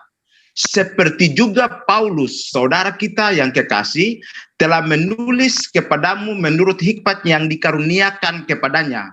Hal itu dibuatnya dalam semua suratnya apabila ia berbicara tentang perkara-perkara ini. Dalam surat-suratnya itu ada hal-hal yang sukar dipahami, sehingga orang-orang yang tidak memahaminya dan tidak teguh imannya memutarbalikkan menjadi kebinasaan mereka sendiri. Sama seperti juga mereka buat dengan tulisan-tulisan yang lain. Di sini jelas bahwa Rasul Petrus sebagai sahabat Yesus, sebagai teman Yesus dalam hidupnya, karena Yesus mengatakan bahwa para rasulnya adalah para sahabatnya, itu mengiyakan, membenarkan apa yang menjadi ajaran Paulus dalam surat-suratnya, bahkan dia menyetujui apa yang ditulis oleh Rasul Paulus. Jadi saya mau bilang buat saudara debater bahwa kalian tidak punya hak apapun untuk menyatakan bahwa apapun yang diajarkan oleh Rasul Paulus adalah kebohongan atau kepalsuan terhadap ajaran Yesus. Kenapa? Karena sahabat Yesus Kristus sendiri, pemimpin dari para rasul Yesus, yaitu Rasul Petrus, dia mengiyakan, menyetujui apa yang ditulis oleh Paulus di dalam surat-suratnya. Itu Pak, terima kasih. Oke, tolong di-mute Pak Yuda kalau udah ya, biar nggak berisik. Silakan Bang Juma. Baik. Jadi pernyataan sahabat yang pertama tadi itu sebenarnya menggelitik saya gitu loh. Kalau Anda mengatakan pra-Kristen, penebusan itu dengan darah domba. Artinya binatang. Lalu kemudian Anda mengatakan Yesus itu domba. Artinya Anda membinatangkan Yesus. Ya. Itu secara logika loh Bang. Bukan secara iman, logika. Karena belum ada nabi, termasuk Yesus, yang mengajarkan penebusan dosa dengan membunuh manusia, apalagi membunuh Tuhan. Jadi konsep yang datang belakangan inilah kemudian yang mengatasnamakan Yesus. Itu yang pertama. Kemudian yang kedua, terkait dengan apa yang sahabat katakan mengenai antikristus. Saya sekali lagi mengatakan kepada sahabat, dalam 1 Yohanes 2, ini kitab Anda loh, bukan saya yang mengarang. Anak-anakku, waktu ini adalah waktu yang terakhir. Dan seperti yang telah kamu dengar, seorang antikristus akan datang. Berarti setelah Yesus terangkat ke langit. Sekarang telah bangkit. Berarti pada masa Yesus, antikristus itu sudah ada di tengah-tengah Yesus. Di nomor 19-nya, di 1 Yohanes 2 diterangkan, memang mereka berasal di antara kita. Pernahkah Anda kemudian mencari siapa di antara Bani Israel yang berasal dari Yesus yang mengajarkan sesuatu yang bertentangan dengan Yesus? Atau Anda imani semua? Sementara Yesus mengatakan ada antikristus yang berasal di antara kita. Tetapi mereka tidak sungguh-sungguh, berarti orang ini akan berpura-pura menjadi pengikut agar dianggap sebagai pengikut Yesus.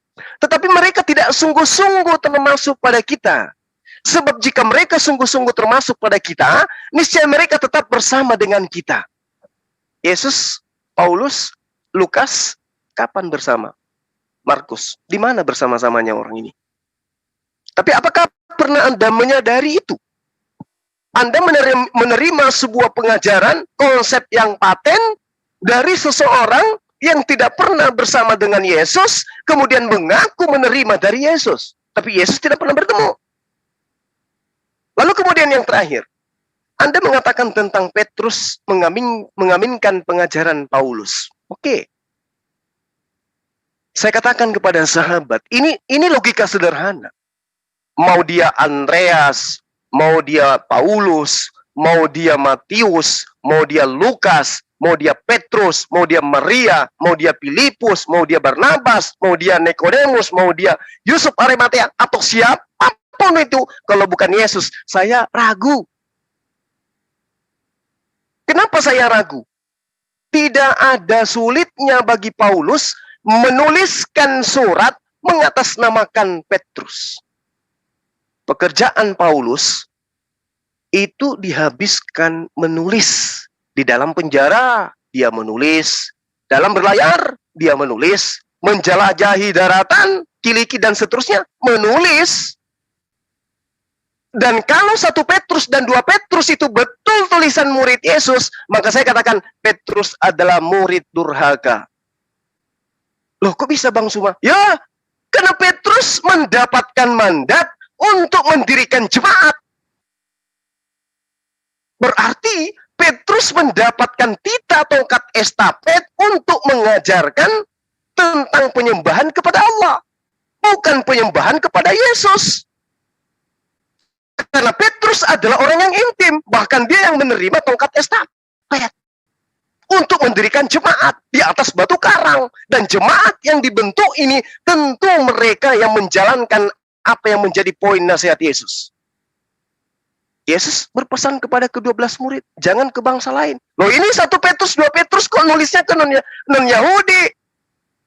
Petrus menyalahi kaidah dari gurunya. Berarti, kalau saya meneliti dari cara penyampaian, dari muatan tulisan, ini tidak jauh-jauh dari Paulus sendiri yang menuliskan. Loh, kok bisa kayak begitu? Apa ada indikasi yang kuat yang bisa Anda buktikan, Bang Suma? Ada. Di mana itu, Bang Suma? Baca Galatia 2. Paulus sendiri yang menyangkal 1 Petrus dan 2 Petrus. Apa itu? Paulus mengatakan di Galatia 2. Sengaja saya tidak menyebut nomor supaya Anda baca Galatia 2. Apa yang dikatakan oleh Paulus? Petrus diutus kepada orang Yahudi. Aku diutus kepada non-Yahudi. 2 Petrus, 1 Petrus ditulis untuk non-Yahudi. Berarti yang menulisnya bukan Petrus. Sederhana logika itu. Makanya Yesus mengatakan antikristus itu ada dari tengah-tengah kita. Dan berpura-pura menjadi kita. Kenapa? Karena dia tidak bersungguh-sungguh. Nah, kalau antikristus itu berasal dari tengah-tengah Yesus, dari murid-muridnya, berarti dari Bani Israel. Supaya ajarannya diterima dan dianggap ajaran Yesus, mereka kudu berpura-pura jadi pengikut. Apa yang sekatakan? Tetapi mereka tidak sungguh-sungguh termasuk pada kita. Ini sederhana, kawan. Nah, terkait dengan Al-Quran. Al-Quran memiliki beberapa fase di dalam kodifikasi, dalam penulisan, di dalam penyampaian. Yang pertama, malaikat Jibril. Ya.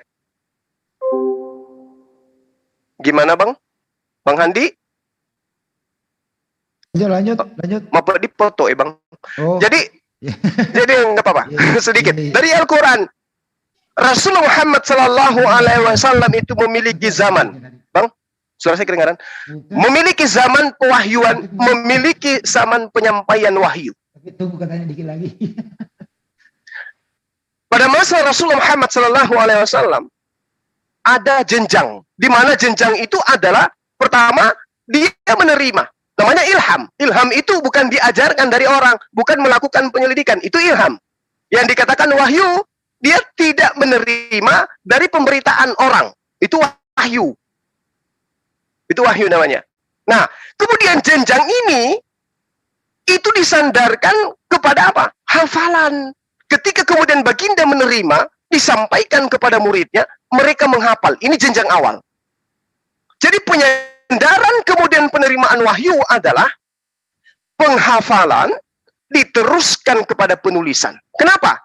Karena hafalan para sahabat adalah menjadi satu kondisi di mana mereka dianggap sebagai orang yang sangat kuat dan cepat di dalam menghafal. Orang-orang pada masa baginda, ketika ada yang menulis itu dianggap sebagai orang yang lemah IQ, orang lemot, ya, orang-orang yang apa istilah itu, memiliki strata rendah dari segi pendidikan. Itu orang yang menulis. Kebalik dengan sekarang, orang yang banyak menulis itu orang cerdas. Kalau di zamannya Rasulullah, orang yang banyak menulis itu orang yang lemah akal.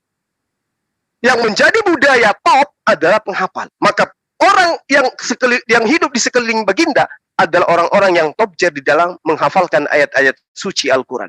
Itu tahap pertama. Tahap kedua, setelah baginda Rasulullah Muhammad SAW sudah tidak ada, salinan-salinan yang dituliskan oleh para sahabat di samping yang dihafalkan itu kemudian dibukukan pada saat setelah perang Yamamah. Itu dibukukan. Jadi Rasulullah menyampaikan, dihafalkan, dituliskan, tapi belum dibukukan. Masa sahabat, apa yang dihafalkan, apa yang dituliskan, dibukukan.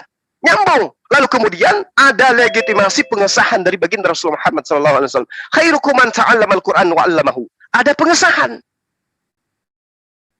Nah, pertanyaan, saya tambahkan pertanyaan. Apakah kemudian sebelum Rasulullah Muhammad SAW itu menyampaikan wahyu, menyampaikan ayat, beliau terlebih dahulu mengkaji tentang Bible, mengkaji tentang Alkitab, mengkaji tentang Torah, mengkaji tentang Injil? Tidak ada satupun literasi sejarah eksternal yang benci kepada Rasulullah, yang menceritakan, yang mengada-adakan, yang mengasumsikan, yang mengarang cerita bahwa Rasulullah Muhammad Sallallahu Alaihi Wasallam sebelumnya melakukan penyelidikan terhadap kitab Taurat, lalu kemudian dia membacakan ke hadapan Bani Ismail. Itu nggak ada, Bang. Jadi tidak ada sejarah baginda belajar tentang Alkitab, belajar tentang bahasa Ibrani, belajar tentang bahasa Aramaik, nggak ada. Apalagi tahu tentang Musa, tahu tentang Isa, tahu tentang Daud, nggak ada itu. Seketika ilham datang, dia sebutkan. Belakangan baru dia tahu sejarahnya, dia tahu ceritanya. Oh, dulu sebelum aku ada nabi ternyata bernama Musa. Dia tahu melalui penyampaian wahyu yang datang kepada dirinya. Bukan dia selidikin. Berbeda dengan Paulus, berbeda dengan penulis-penulis kitab Anda. Mereka adalah sejarawan, mereka orang terpelajar, mereka orang yang melakukan penyelidikan. Mereka ahli kitab. Itu yang membedakan. Dan sayangnya tidak ada yang menghafal. Ya, saya kira begitu para sahabat. Maput dini foto ya kesini cakar beto lima tay. Beto ini loh. Oke. Mohon izin sekali lagi aja. Bang Juma juga udah waktunya istirahat. Silakan Bang Yuda sekali lagi. Oke, terima kasih. Tadi dari apa yang disampaikan oleh Juma, saya rasa bahwa kebanyakan ada disertai dengan asumsi ya. Kenapa? Karena silakan. Begini. Tadi Bang Juma sampaikan bahwa Yesus katakan kepada Petrus dan teman-temannya jangan ke bangsa-bangsa lain. Padahal di Alkitab tertulis dengan jelas bahwa perintah Yesus jelas di Matius 28. Pergilah, jadikanlah semua bangsa itu muridku. Nah itu seperti itu. Jadi mereka juga ke bangsa-bangsa lain. Kemudian Rasul Petrus betul bahwa dia diberi mandat untuk mendirikan jemaat. Itu betul. Tetapi dalam pengutusan dia diutus untuk orang-orang Yahudi, sedangkan Paulus itu diutus juga ke orang-orang yang bukan Yahudi, dan itu tertulis jelas di Alkitab. Kemudian tentang Bang Juma katakan bahwa kemungkinan besar penulis kitab Petrus itu bukanlah Rasul Petrus, itu kesalahan besar gitu, karena jelas-jelas itu Alkitab itu mencatat, Petrus itu mencatat gitu dengan jelas bahwa dialah yang menulis. Jadi jangan sampai hanya untuk membenarkan membenarkan perkataan-perkataan lalu berasumsi bahwa kitab Petrus itu tidak ditulis oleh Rasul Petrus. Nah, itu seperti itu. Jadi itu jelas di dalam kitab Petrus itu bahwa yang menulis adalah Rasul Petrus, dan Rasul Petrus dia mendukung bahkan mensahkan apa yang ditulis oleh Rasul Paulus dalam setiap surat-suratnya. Bang Juma mau terima atau tidak itu terserah, tetapi kebenarannya tidak bisa dielakkan. Itu yang namanya kebenaran tetap kebenaran. Demikian, terima kasih. Oke, Bang Handi. Ya, bisa langsung ditanggapi. Oke, baik. Baik, sahabat, terima kasih banyak. Ya, Anda punya hak jawab, Anda juga punya hak sanggah. Karena saya ini bukan nabi, bukan rasul. Saya orang awam yang kemudian mencoba untuk mengajak Anda untuk melembutkan hati, ya. Ketika sahabat saya mengatakan bahwa Petrus, Pak, saya salah tadi di mana itu ya? Saya salah karena mengatakan Yesus itu diutus hanya kepada Bani Israel. Jadi kembali kepada 1 Yohanes 2, nomor 18, nomor 19. Antikristus itu harus tampil sebagai orang yang menjadi pengikut Yesus. Jadi kalau kemudian Anda mengatakan Petrus, ya sah-sah saja, itu menurut iman Anda. Lalu kemudian ketika saya mengatakan Petrus dititipi pesan, di dalam Matius 10 nomor 5 nomor 6, Yesus berpesan kepada ke-12 muridnya, agar jangan ke bangsa lain. Itu pesan Yesus. Aku diutus hanya kepada domba-domba yang hilang dari Bani Israel. Aku berdoa bukan untuk dunia, tapi untuk mereka. Mereka siapa? Bani Israel. Tapi Anda kemudian membantah pernyataan Yesus, menyangkal pernyataan Yesus dengan mengambil Matius 28, nomor 17, nomor 19, nomor 18. Lanjutkan ke nomor 20, biar genap sekalian. Supaya Anda tahu di mana kesalahan poin itu. Yang pertama, ya, Yesus mendekati mereka dan berkata, "Kepadaku telah diberikan segala kuasa di surga dan di bumi." Kalau kuasa Yesus di dunia apa? Anda bisa tunjukkan? Nggak ada. Kuasa Yesus di dunia nggak ada. Apa kuasa Yesus di dunia? Mengetahui musim buah ara saja Anda nggak bisa. Melawan rasa ngantuknya aja nggak bisa. Melawan rasa lapar nggak bisa. Jadi kuasanya yang mana? Ini pernyataan penulis daripada Matius 28. Nah, kemudian di sini diterangkan, karena itu pergilah, jadikanlah semua bangsa muridku. Kalau saya menggunakan nada Makassar, pergi maki, jadikan ki semua bangsa muridku menjadi pengikutku. Itu bahasa sini. Iya, banyaknya Yopka. Ya, jadikanlah semua bangsa muridku. Karena itu pergilah, jadikanlah semua bangsa muridku. Aku diutus kepada domba-domba yang hilang dari Bani Israel. Berarti aku diutus kepada bangsa muridku, Bani Israel. Apa bangsa Bani Israel? Apa suku bangsanya? Berarti merujuk kepada ke-12 suku. Suku Lewi, Benyamin, dan seterusnya. Berarti orang ini diperintahkan untuk memberitakan Injil kepada seluruh bangsa Yahudi untuk menjadi muridnya. Tidak dikatakan, karena itu pergilah, jadikanlah semua bangsa menjadi muridku. Tetapi dikatakan, jadikanlah semua bangsa muridku dan baptislah mereka dalam nama Bapa dan Anak dan Roh Kudus. Artinya, Yesus meminta kepada ke-12 muridnya untuk menjadikan semua bangsa muridnya yang hilang dari Bani Israel untuk menerima Yesus sebagai utusan Tuhan. Kok bisa kayak begitu? Ya, kalau dipaksakan poin ini sebagai perkataan Yesus. Di dalam Matius 28, nomor terakhir, nomor 20, dan ajarlah mereka melakukan segala sesuatu yang telah kuperintahkan kepadamu, dan ketahuilah aku menyertai kamu senantiasa sampai kepada akhir zaman. Ini kuncinya. Ajarlah mereka melakukan segala sesuatu yang telah kuperintahkan kepadamu. Apa yang Yesus perintahkan kepada Bani Israel? Menjalankan hukum Taurat. Tidak ada yang sampai kepada kerajaan Allah kalau dia menghilangkan setitik pun dari hukum Taurat. Itu yang perlu Yesus ajarkan, murid-muridnya ajarkan kepada bangsa muridnya, yaitu Bani Israel, ke-12 suku bangsa. Ajarlah mereka melakukan segala sesuatu yang telah kuperintahkan kepadamu. Nah, apa pembuktiannya bahwa bukan Kristen? Kristen menyembah Yesus. Yesus tidak pernah memerintahkan muridnya untuk supaya orang non-Yahudi menuhankan dirinya selain daripada Bapa yang telah mengutus dirinya. Berarti keluar dari konsep. Dan ajarlah mereka melakukan segala sesuatu yang telah kuperintahkan kepadamu. Murid-murid Yesus mengajarkan Bani Israel untuk mengikuti perintah Yesus. Apa itu? Menyembahnya kepada Allah dan mengimani Yesus sebagai utusan Allah. Tapi yang keluar dari pengajaran Yesus, mengajarkan kemudian menyembah kepada Yesus, meninggalkan hukum Taurat. Ada Yesus perintahkan itu? Tidak ada. Ajarlah mereka melakukan segala sesuatu yang telah kuperintahkan kepadamu. Atas perintah siapa orang Kristen menyembah Yesus? Ada perintah Yesus? Tidak. Berarti benar yang saya katakan, Yesus dan muridnya hanya diperintahkan kepada bangsa Israel yang hilang, yang meninggalkan Yahudi Israel dan meninggalkan hukum Taurat. Terakhir, di dalam Matius mundur ke nomor 15 jadi dikatakan begini.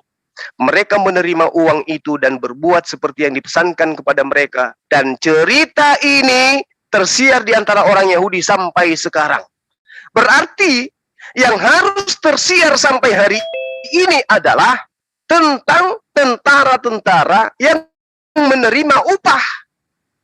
Bukan tentang pembaptisan, bukan tentang pemberitaan Injil kepada seluruh dunia yang harus tersiar sampai hari ini.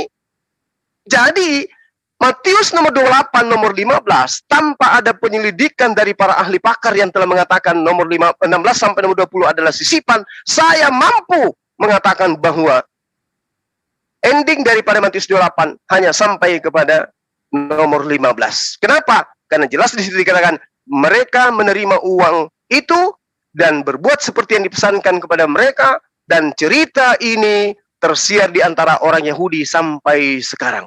Tamat. Tak ada lagi penambahan ayat. Karena kenapa? Cerita yang harus tersiar adalah tentang tentara upahan yang menerima uang. Itu yang harus tersiar ke Yahudi sampai hari ini. Bukan yang tersiar tentang baptisan. Bukan yang tersiar tentang apa? Penyembahan kepada Yesus. Bukan. Berarti ada penambahan data. Ada penambahan dalil. Yang harusnya tersiar adalah tentara upahan. Bukan tentang pembaptisan. Makanya Yerusalem tidak percaya tentang ajaran ini. Demikian saya kira Bang Handi, mampet ini foto Bang. Mungkin dengan engkau pasti di dia minta 1 menit. Kasihan ya dari tadi. Bro admin 1 menit silakan. Ya, terima kasih Bang. Saya minta 1 menit aja buat merespon sedikit. Suara saya kedengaran ya? Gedein dikit dong suaranya, jangan ngantuk ah. Ya, suara saya kedengaran ya? Ya, oke, ya, mantap suaranya di sini. Ya. Ya. Pertama, saya ingin menanggapi tadi soal Bang Zuma, siapa yang menyuruh menuhankan Yesus? Jadi kembali lagi seperti pernyataan saya bahwa kata Tuhan itu pengertiannya kita ambil dari KBBI, menyembah sesuatu yang maha kuasa. Kemudian di Yohanes 15 ayat 16 itu dikatakan, bukan kamu yang memilih aku, tapi akulah yang memilih kamu, dan aku telah menetapkan kamu supaya kamu pergi dan menghasilkan buah, dan buahmu itu tetap. Supaya apa yang kamu minta kepada Bapa dalam namaku diberikannya kepadamu. Itu salah satu wujud kenapa kita tetap membawa Yesus di dalam doa-doa kepada Bapa. Kemudian masalah penyembahan dari kacamata Muslim yang saya bisa jelaskan jadi begini. Yesus itu peristiwanya sudah pada waktu itu. Statusnya sekarang dia sudah kembali kepada Bapa, sudah kembali kepada kemuliaannya. Jadi itulah kenapa kita menyembah kepada Yesus. Itu jawaban singkatnya. Kemudian nyambung yang tadi soal siapakah antikristus atau pendusta. Memang di 1 Yohanes 22 itu dikatakan siapakah pendusta itu, bukankah dia yang menyangkal bahwa Yesus adalah Kristus, dia itu adalah antikristus. Berarti yang disebut antikristus itu yang menyangkal Yesus adalah Mesias, betul ya Bang? Ya, betul, betul. Betul. Kemudian di Matius 7:15 Yesus berkata, waspadalah terhadap nabi-nabi palsu yang datang kepadamu dengan menyamar seperti domba. Tetapi sesungguhnya mereka adalah serigala yang buas. Benar ya? Nah, pernyataan saya begini Bang. Kita tahu bahwa di ajaran Islam, Yesus itu disamakan dengan nabi, tokoh nabi di dalam Islam yang kita sebut Isa, betul ya? Nah, gelarnya Yesus adalah Mesias atau Kristus. Gelar Isa juga dikatakan menurut mereka, menurut yang saya dengar ya, itu sama. Yaitu Al-Masih yang artinya adalah Kristus dan Mesias. Tetapi yang saya heran, kenapa Isa bisa diberi gelar Al-Masih atau Kristus atau Mesias, sedangkan nubuat tentang Mesias yang ada di Perjanjian Lama, yang ada di Taurat dan kitab para nabi itu sama sekali tidak digenapi. Kenapa tidak digenapi? Karena peristiwa salibnya tidak dilewati. Contoh, nubuat mengenai di Mazmur ya. Dan pada waktu aku haus, mereka memberi aku minum anggur asam. Itu tidak digenapi. Karena apa? Isanya sudah diangkat. Kemudian misalkan nubuat yang lain tentang tubuh Mesias yang utuh. Di Mazmur 34:21, ia melindungi segala tulangnya, tidak ada satupun yang patah. Pada waktu disalib, penggenapannya ada di Yohanes 19, tetapi ketika mereka sampai kepada Yesus dan melihat bahwa ia telah mati, mereka tidak mematahkan kakinya.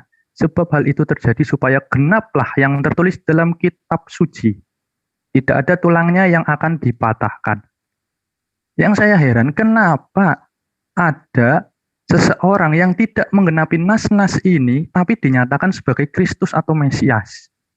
Itu Bang. Jadi untuk pernyataan saya mengenai antikristus, jawaban dari kami, sebenarnya yang disebut antikristus itu adalah seseorang yang mengaku Kristus, tapi secara nyatanya dia tidak menggenapi apa yang ada di dalam Taurat dan kitab para nabi. Begitu Bang, terima kasih. Baik. Oke. Bang Handi? Iya banyak Pak, sekalian ditutup. Oke. Jadi sahabat saya di awal mengatakan bahwa Tuhan KBBI menurut sahabat. Apapun kemudian poin yang Anda urai di situ, yang pastinya Anda telah melanggar perjanjian pertama dari hukum Torah. Mau KBBI mengatakan apapun itu, mau dia katakan potok nama pedi, polo potokna atau apapun itu, tidak dipatahkan kakinya dan seterusnya, itu bukan menjadi poin kemudian menggantikan posisi Allah yang mengutus Yesus. Lalu kemudian Anda mengurai dengan mengambil apa yang kemudian Anda katakan di dalam Yohanes 15 kalau saya tidak keliru. Ingatlah, ya. Di situ kalau nggak salah di data nomor berapa itu ya? Bukan aku Yohanes yang memilih 15, 16, engkau. Ya, Bukan kamu yang memilih aku. Nomor 16. Ya. Tetapi akulah yang memilih kamu. Sahabatku, saya katakan kepada sahabat, tolong dicerna. Ketika Yesus berkata kamu, dia tidak sedang berbicara dengan non-Yahudi. Dia berbicara dengan amim, umatnya. Dia sedang berbicara kepada Bani Israel, bukan kepada kita yang non-Yahudi ini. Jadi Yesus memilih kamu, berarti Yesus memilih mereka yang hidup di tengah-tengah Yesus, Bani Israel. Nah, bukan begitu Bang Suma. Mari saya buktikan. Baca data selanjutnya dan sebelumnya. Apa yang diterangkan Yesus di nomor 20-nya? Ingat apa yang telah kukatakan kepadamu. Seorang hamba tidaklah lebih tinggi daripada tuannya. Anda mau? Mau enggak Anda mengakui bahwa Yesus tidak lebih tinggi dari Tuhannya? Mau enggak Anda mengakui itu? Tentu tidak. Sementara Yesus mengatakan dia adalah hamba Allah. Dirinya adalah hamba Allah. Dia adalah Abdul. Nah, Anda kemudian datang seakan-akan yang dikatakan kamu itu adalah mereka yang berkulup, yang makan babi, ibadah minggu, menyembah Yesus, merasulkan Paulus. Bukan kawan, kata kamu ditujukan kepada mereka yang tidak yang sunat. Mereka yang menjaga menjaga kandung nasi mereka dari makanan-makanan yang diharamkan oleh Torah. Mereka yang ketika masuk ke dalam bait suci bersujud, membasuh tangan, membasuh kaki, melepas alas kaki. Mereka yang menyembah hanya kepada satu pencipta langit dan bumi. Itu yang Yesus panggil kamu. Jadi kita jangan merasa gitu loh. Mentang-mentang ada di dalam kitab yang kita tenteng, semua pernyataan Yesus, aku yang memilih kamu, bukan kamu yang memilih aku. Oh, sehingga apa yang kita lakukan sebagai orang Kristen itu sudah benar. Padahal Yesus sedang berbicara kepada mahasiswanya. Dia sedang berbicara kepada siswa, muridnya, bukan kepada kita. Jadi jangan GR. Kita nggak pernah mendaftar di Universitas Indonesia, rektornya berbicara kepada mahasiswanya, kita yang merasa gitu loh. Sedih saya. Lalu yang kemudian supaya Bang, yang bagian supaya apa yang kamu minta kepada Bapa dalam namaku diberikannya kepadamu. Betul. Nah, itu dia. Bagus, Anda lanjutkan di data itu. Jadi ketika Yesus bersama dengan murid-muridnya, Yesus meyakinkan kepada mereka, apa yang engkau minta, Minta sekarang, aku akan mengabulkan. Dengan cara apa? Minta kepada Tuhanku. Dan begitu. Lalu kemudian datang Kristen. Oh, sekarang kalau kita minta kepada Yesus, kita akan dikabulkan. Padahal di dalam hal meminta kepada Tuhan kita, pencipta kita, pencipta langit dan bumi, saya katakan kita karena Tuhan kita itu satu. Siapapun Anda, Tuhannya tetap adalah sama dengan Tuhan semesta alam. Tapi ada yang salah menyembah. Ketika kita minta kepada Tuhan yang telah menciptakan kita, Tuhan kita mendengarkan.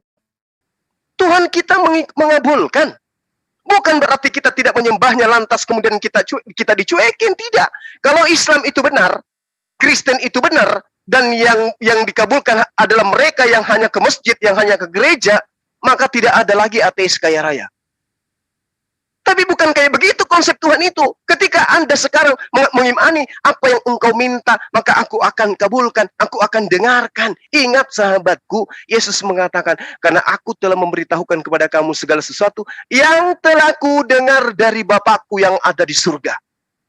Jadi kalau kau minta kepada aku, tapi bukan kepada kita Muslim atau Kristen, bukan. Kepada murid-muridnya pada masa itu. Ketika Yesus ada di tengah-tengah mereka, wahai Yesus, aku ingin kayak begini. Yesus berdoa kepada Tuhan dan akan dikabulkan karena dia adalah orang yang dekat kepada Allah. Dia intim dengan Allah. Orang Israel menyebutnya anak Allah, orang yang dekat dengan Tuhan, orang yang saleh, orang yang akrab, orang yang intim antara anak, layaknya anak dengan bapa. Apa yang diminta akan diberi oleh Bapa. Tapi ketika dia sudah ke langit, enggak lagi. Jadi yang memberikan Anda ketika Anda ke gereja berdoa, Tuhan pencipta langit dan bumi, bukan Yesus. Karena Anda bukan pengikutnya, bukan bagian ruang lingkup dari pengajarannya. Jadi perkataan kamu, aku, itu Bani Israel dengan Mesias. Nah, ketika kemudian Anda mengatakan, kenapa ya di dalam pengajaran Islam, Isa itu disebut sebagai apa? Disebut sebagai orang yang digelari Al-Masih. Al-Quran menerangkan begini. Bismillahirrahmanirrahim. Ya ayyuhalladzina amanu kunu ansarallah. Kama qala Isa bin Maryam lil hawariyin. Man ansari ilallah. Qala al-hawariyun nahnu ansarullah. Fa'amanat ta'ifah min bani Israel wa kafarat ta'ifah. فَأَيَّدْنَا الَّذِينَ آمَنُوا عَلَى عَدُوِّهِمْ وَأَصْبَحُوا زَاهِرِينَ. Siapa yang akan menjadi penolongku untuk menegakkan agama Allah? Itu pernyataan Nabi Isa kepada pengikutnya Hawariyun. Pengikutnya mengatakan, kamilah penolong-penolongmu menegakkan agama Allah. Lalu segolongan dari Bani Israel beriman. Segolongan kemudian kufur, ingkar. Lalu kata Allah, kami berikan kekuatan kepada orang-orang yang beriman terhadap musuh-musuh mereka, sehingga mereka menjadi orang-orang yang menang. Jadi kenapa digelari Al-Masih? Karena Isa itu menyembuhkan dengan cara apa? Dengan cara mengusap. Orang buta diusap sembuh. Orang lumpuh diusap sembuh. Itulah dia. Itu salah satu makna daripada Al-Masih. Mesias, orang yang diurafin yang kemudian bisa memberikan manfaat kepada orang lain. Nah, kemudian ketika Anda membawa Mazmur, sahabatku, sekali lagi saya katakan, di dalam Matius 4, iblis lebih jujur mengatakan daripada apa yang tertuang di dalam Lukas 24 nomor 44 sampai 46. Iblis mengatakan ketika mencobai Yesus, wahai Yesus, jika engkau adalah anak Allah, atau anak Bapa, atau anak Theos, ada tertulis tentang anak Tuhan. Bahwa jika engkau benar anak Tuhan, jatuhkan dirimu dari sini ke bawah. Dan jika engkau anak Tuhan, maka Tuhan akan mengirim malaikatnya untuk menyelamatkan engkau, menatang engkau di tangannya agar kakimu tidak terantuk kepada batu. Artinya, kamu jatuhkan badanmu ke bawah. Allah pengutusmu, jika kau benar Mesias, jika benar engkau Nabi, jika benar engkau Al-Masih, maka Allah yang mengutusmu seketika akan mengirim malaikatnya untuk menatang engkau di tangannya, agar kakimu tidak sampai ke dasar. Artinya kamu tidak akan mengalami kecelakaan, karena engkau adalah anak Tuhan, anak yang dikasihi. Nah, ada tertulis, setelah kita teliti, ternyata tertulisnya di mana? Di Mazmur 91. Di situ jelas dikatakan, malapetaka tidak akan menimpa kamu, dan tulah tidak akan mendekat kepada kemahmu, sebab malaikat-malaikatnya akan diperintahkannya kepadamu untuk menjaga engkau di segala jalanmu. Mereka akan menatang engkau di atas tangannya, supaya kakimu jangan terantuk kepada batu.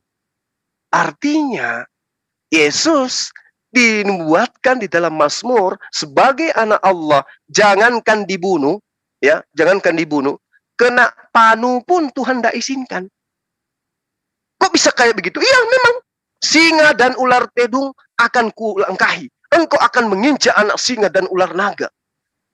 Jadi kalau ular naga saja akan dilangkahi oleh Yesus, ular tedung akan diinjak, naga akan diinjak oleh Yesus. Bagaimana mungkin kemudian tentara-tentara Romawi mampu membunuhnya?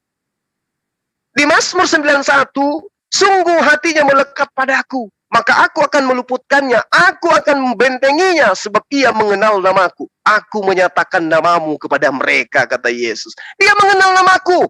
Bila ia berseru, aku akan menjawab, Tuhan, cawan ini boleh berlalu. Coba, dia minta, di dalam Ibrani 5:7, sebagai manusia dia mempersembahkan doa, agar dia diselamatkan dari maut. Dan sebagai orang yang saleh, sebagai orang yang dekat kepada Allah, doanya dikabulkan. Ingat Ibrani 5:7. Berarti bila ia berseru, aku akan menjawab. Aku akan menyertai dia dalam kesesakan. Aku akan meluputkannya dan memuliakannya. Dengan panjang umur akan kukenyangkan dia, dan akan kuperlihatkan kepadanya keselamatan daripadamu. Coba, Yesus terangkat ke langit, panjang umur dia, dan dia akan diperlihatkan kepadanya keselamatan daripadaku. Berdasarkan Al-Maidah ayat 116 dan 117, sesuai dengan Mazmur 91. Jadi nubuatan yang Anda bawa itu nubuatan yang mencocokkan dengan ajaran, di mana ajaran itu dipersembahkan kepada mereka, yaitu Romawi Yunani, yang mempercayai dewa mereka datang sebagai manusia, mati, 3 hari bangkit, dan diperingati tanggal 25 Desember.